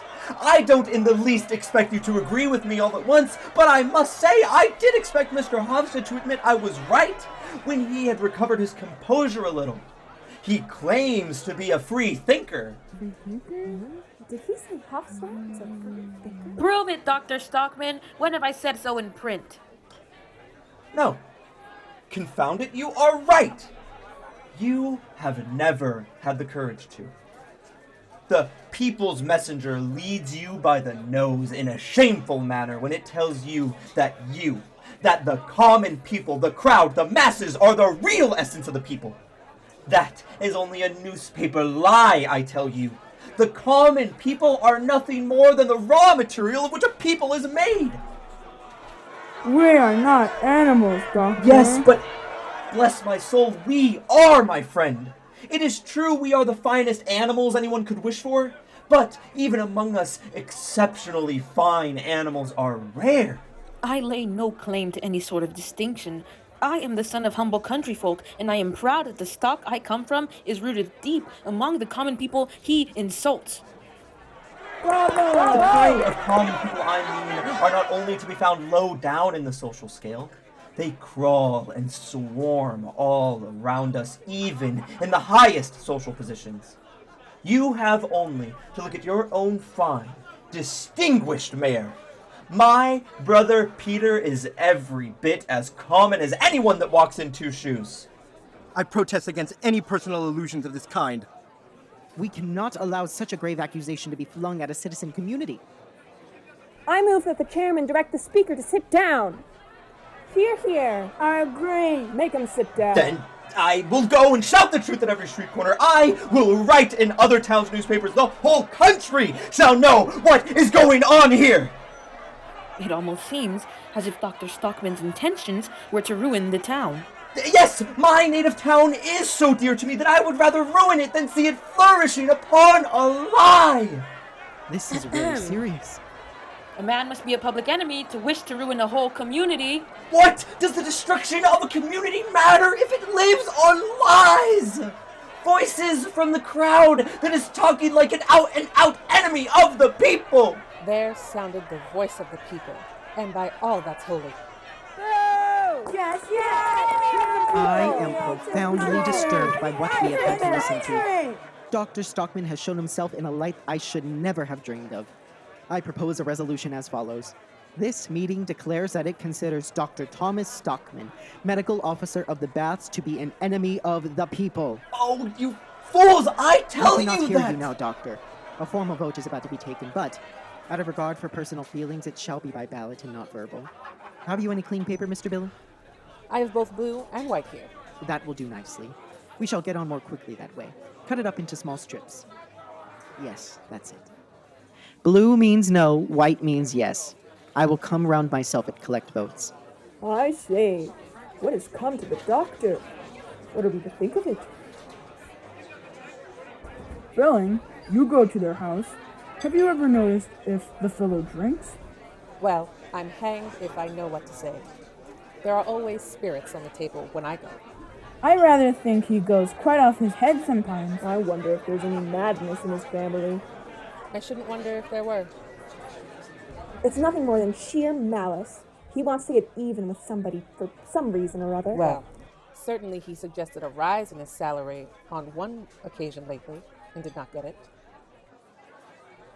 Well, Stockman, do you see what these monkey tricks of yours lead to? I have done my duty. What was that you said about the tanneries at Molodov? You heard well enough. I said they were the source of all the filth. My tannery too. Unfortunately, your tannery is by far the worst. Are you going to put that in the papers? I shall conceal nothing. Well, that may cost you dearly, Stockman. Gentlemen, allow me to announce the results. By the votes of everyone here, this meeting of citizens declares Dr. Thomas Stockman to be an enemy of the people. 3 cheers for our ancient and honorable citizen community.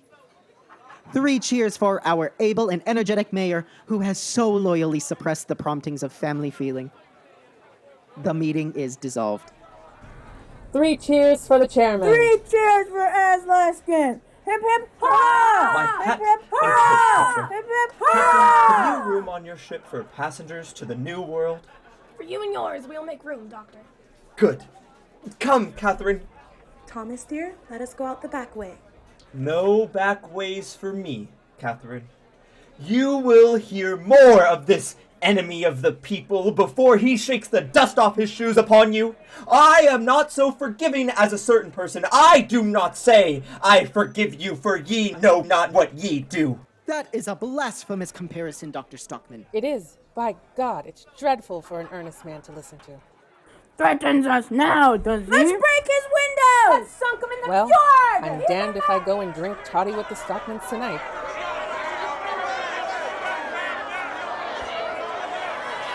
People! He's a traitor! Enemy of the people! Run out of town!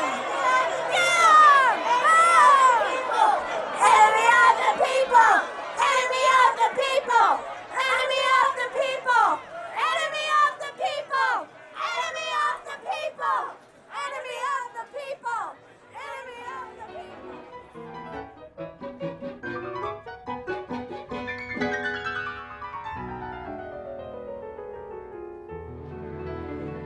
Catherine, I have found another one. Oh, you will find a lot more yet, I expect. I shall treasure these stones as relics. Ailif and Morton shall look at them every day, and when they are grown up, they shall inherit them as heirlooms. What the deuce is her name? The girl, you know, hasn't she been able to fetch the glazer yet? Yes, but he said he didn't know if he would be able to come today. You will see he won't dare to come. Well, that is just what Randine thought, that he didn't dare to on account of the neighbors. What is it you want, Randine? Give it to me. Here's a letter for you, Thomas. Let me see it. Ah, of course. Who is it from? From the landlord. Notice to quit. Is it possible? Such a nice man. Does not dare do otherwise, he says. Doesn't like doing it, but dare not do otherwise. On account of his fellow citizens, out of regard for public opinion, is in a dependent position, dares not offend certain influential men. There, you see, Thomas? Yes, I see well enough. The whole lot of them in the town are cowards. Not a man among them dares to do anything for fear of the others. But it doesn't matter to us, Catherine. We are going to sail away to the new world and... But Thomas, are you sure we are well advised to take this step?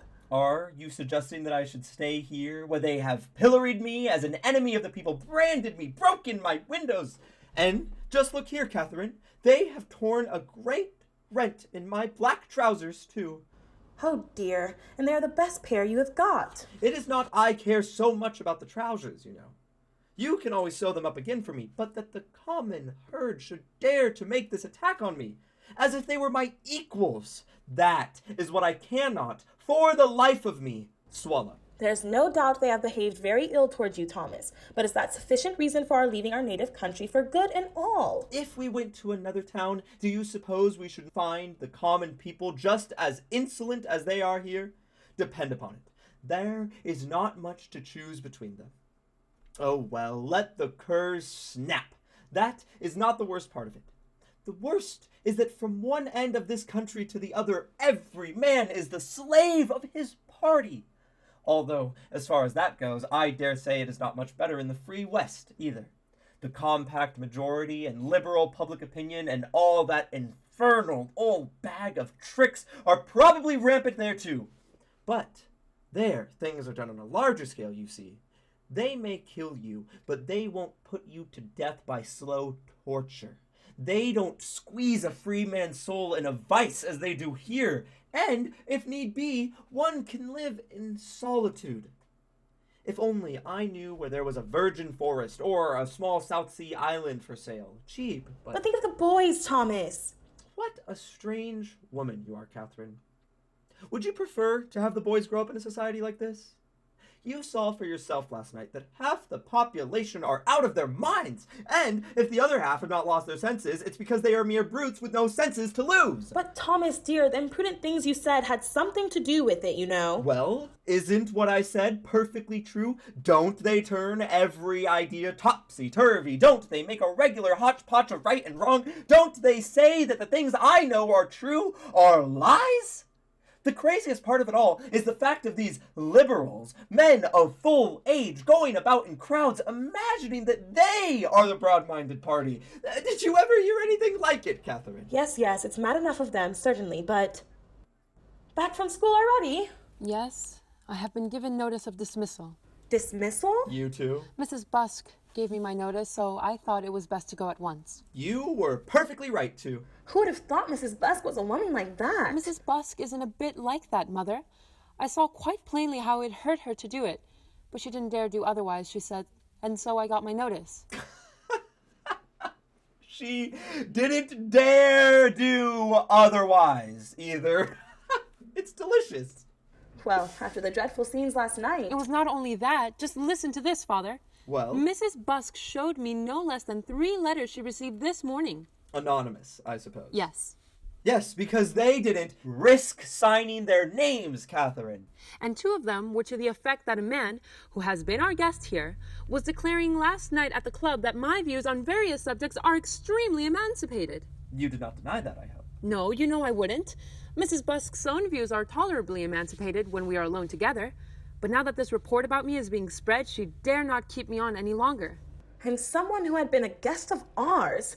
That shows you the return you get for our hospitality, Thomas. We won't live in such a disgusting hole any longer. Pack up as quickly as you can, Catherine. The sooner we can get away, the better. I think I hear someone in the hall. See who it is, Petra. Oh, it's you, Captain Horster. Do come in. Good morning. I thought I would just come in and see how you were. Thanks. That is really kind of you. And thank you, too, for helping us through the crowd, Captain Horster. How did you manage to get home again? Oh, somehow or other.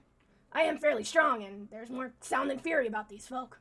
Yes, isn't their swinish cowardice astonishing? Look here, I will show you something. These are all the stones they have thrown through my windows. Just look at them. I'm hanged if there are more than 2 decently large bits of hard stone in the whole heap. The rest are nothing but gravel, wretched little things.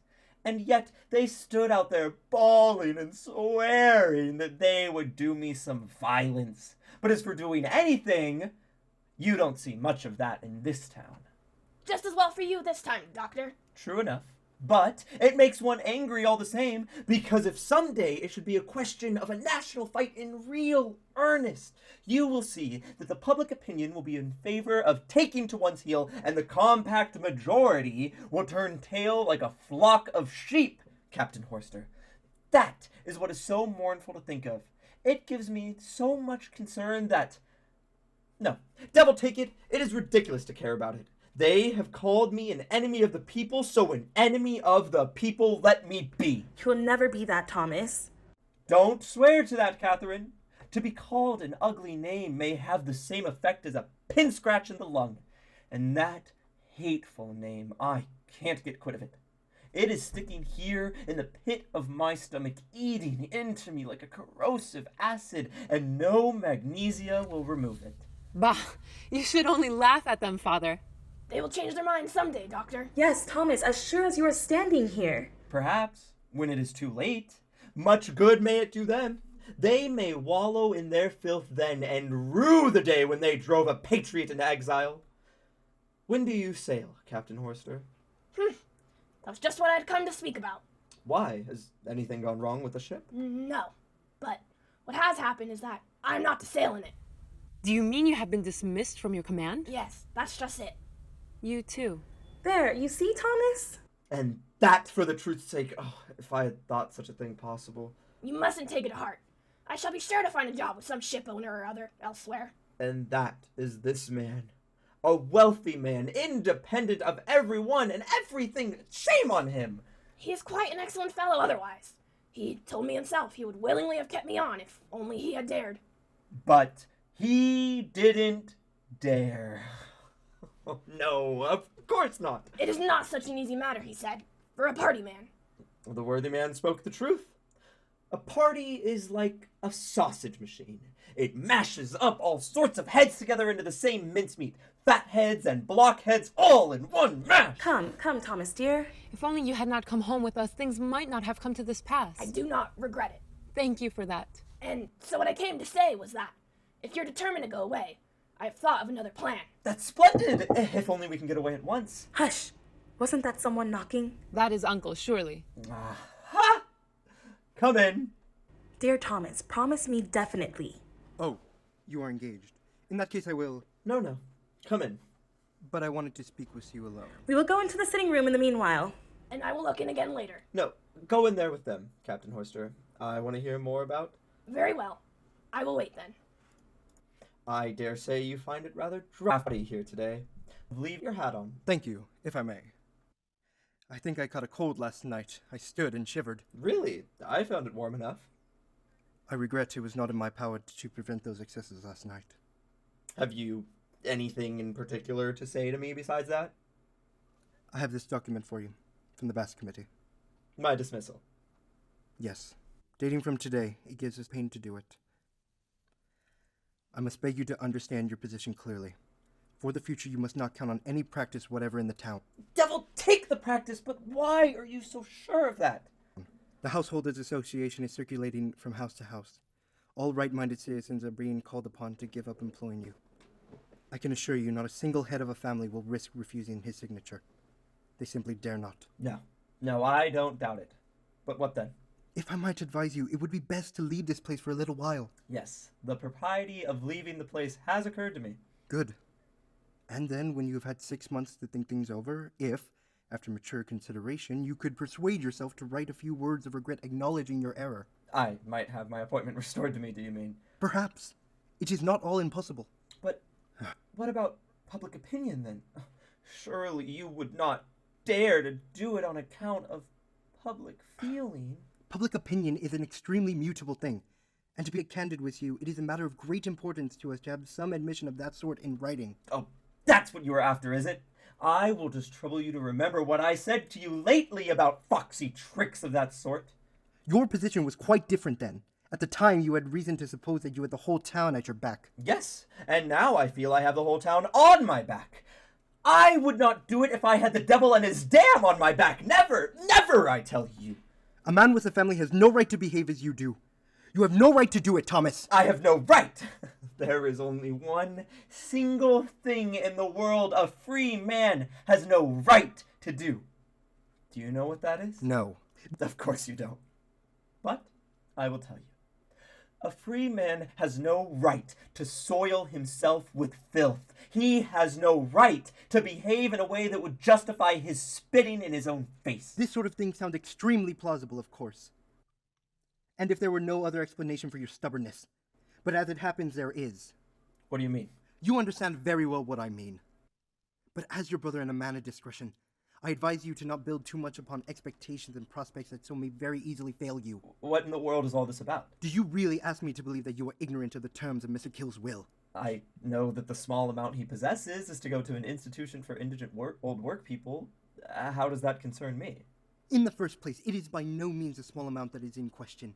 Mr. Kill is a fairly wealthy man. I had no notion of that. Hadn't you really? Then I suppose you had no notion either that a considerable portion of his wealth will come to your children, you and your wife, having life rent of the capital. Has he never told you so? Never, on my honor. Quite the reverse. He has consistently done nothing but fume at me, being so unconscionably heavily taxed. But are you perfectly certain of this, Peter? I have it from an absolutely reliable source. Then, thank God, Catherine is provided for, and the children too. I must tell her this at once. Hush! Hush! Don't say a word yet! Provided for. Just think of it. We are all provided for, and for life. What a blessed feeling it is to know one is provided for. Yes, but that is exactly what you are not. Mr. Kill can alter his will any time he likes. But he won't do that, my dear Peter. The Badger is much too delighted at my attack on you and your wise friends. Ah, that throws a light on various things. What things? I see that the whole thing was a combined maneuver on your part and his.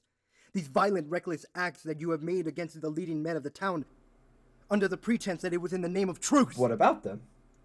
I see that they were nothing else than a stipulated price for a vindictive old man's will. Peter, you are the most disgusting plebeian I have ever met in all my life. All is over between us. We have a weapon against you now. For shame! For shame! Catherine, you must have the floor scrubbed after him. What's her name? Devil take it, the girl who's always got soot on her nose. Hush, Thomas, be quiet. Father, grandfather is here asking if he may speak to you alone. Certainly, he may. Come in, Mr. Keel. What can I do for you? Won't you sit down? I won't sit. You look very comfortable here today, Thomas. Yes, don't we? Very comfortable. Plenty of fresh air. I should think you have got enough today of that oxygen you were talking about yesterday. Your conscience must be in splendid order today, I should think. It is. So I should think. Do you know what I have got here? A good conscience too, I hope?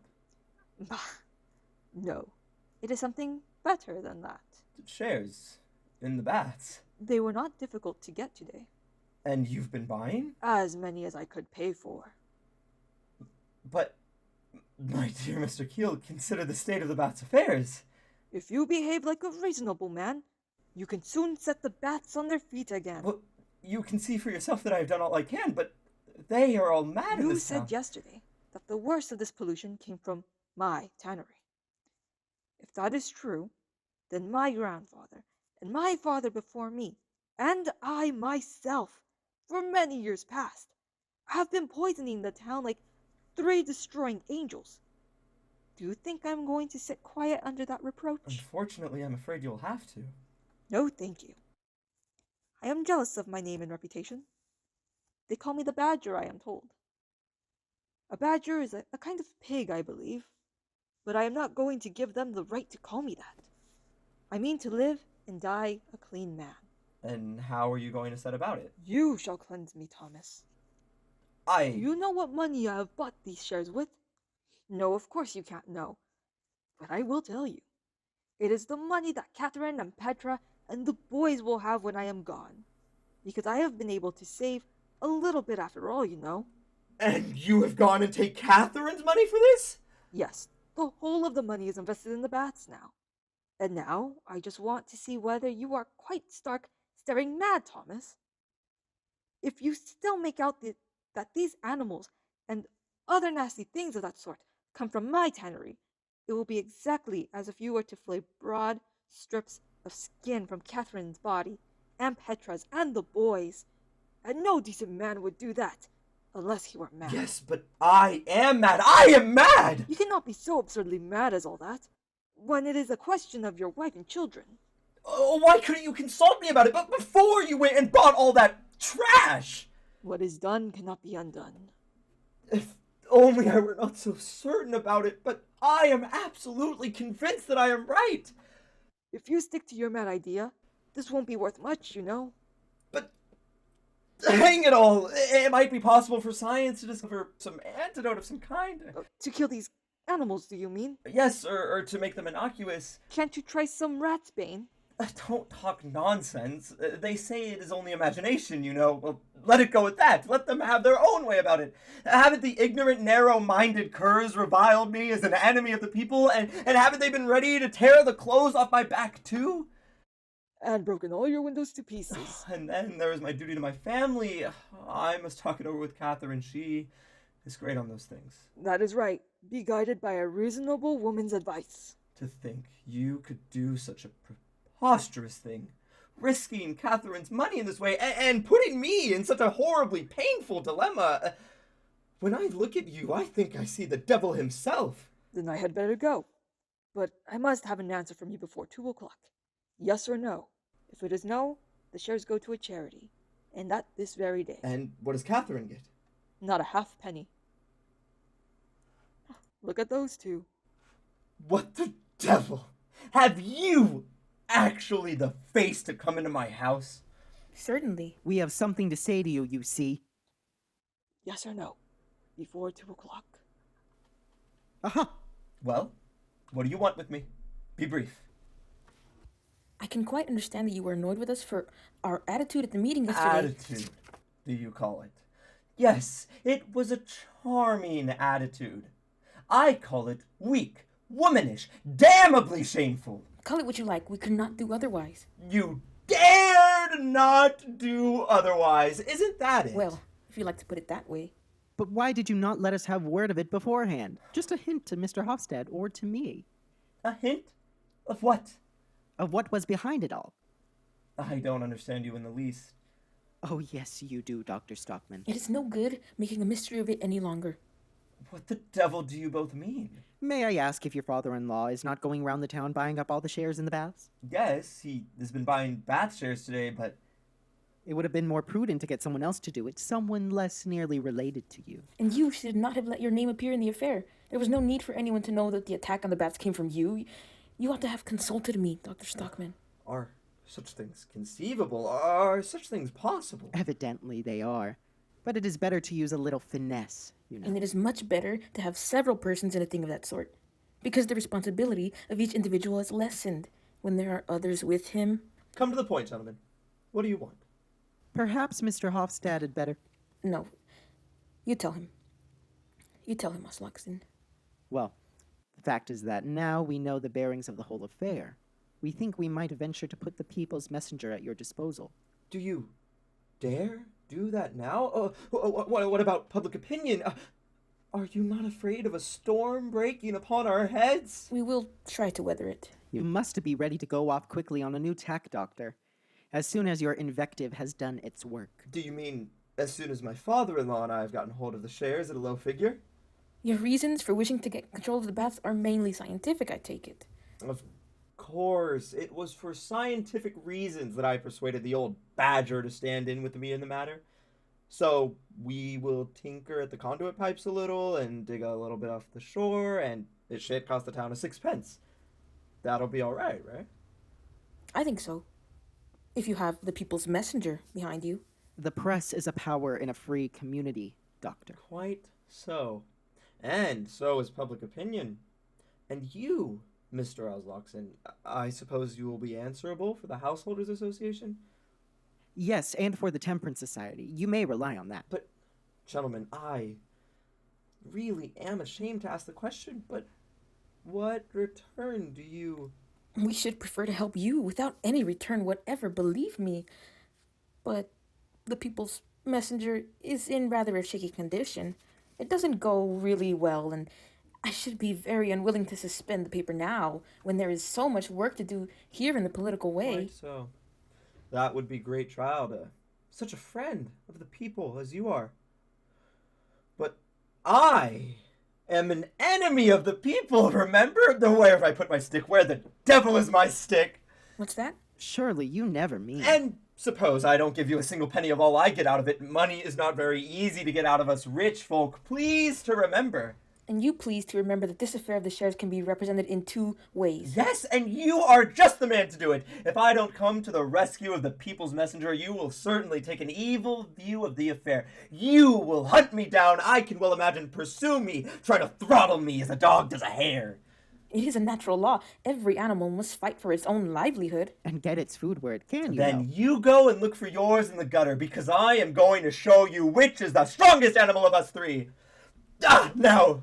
Wait, you are surely not going to use violence. Take care what you are doing with that umbrella. Out of the window with you, Mr. Hofstede!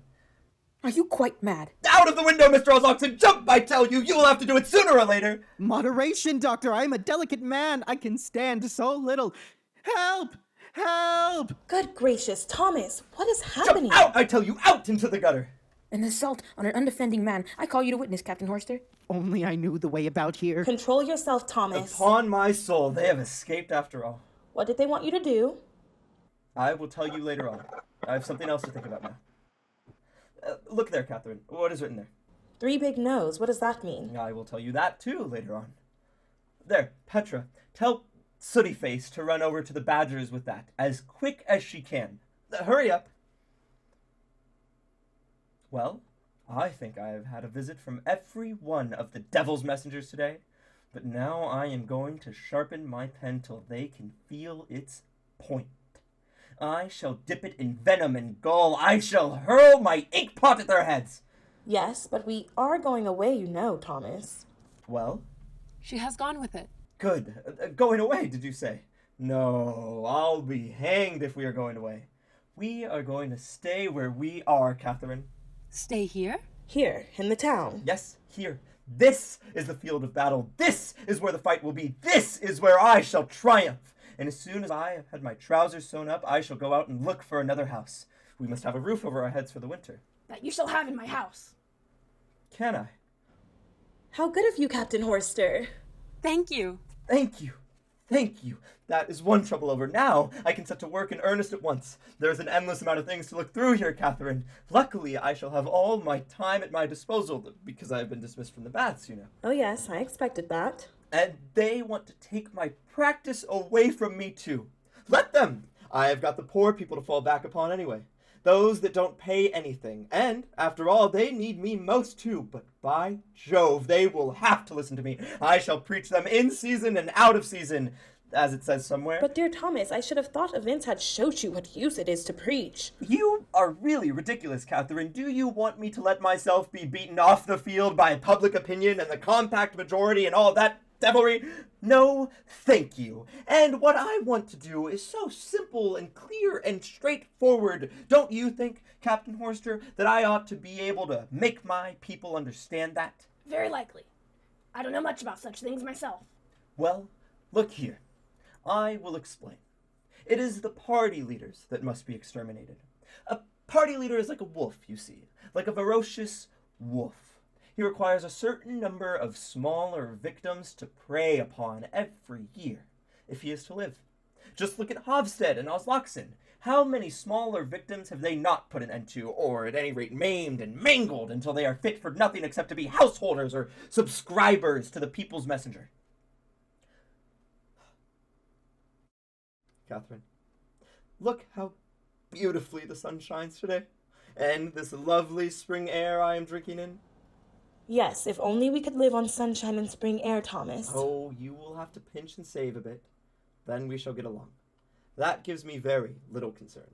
What is much worse is that I know of no one who is liberal-minded and high-minded enough to venture to take up my work after me.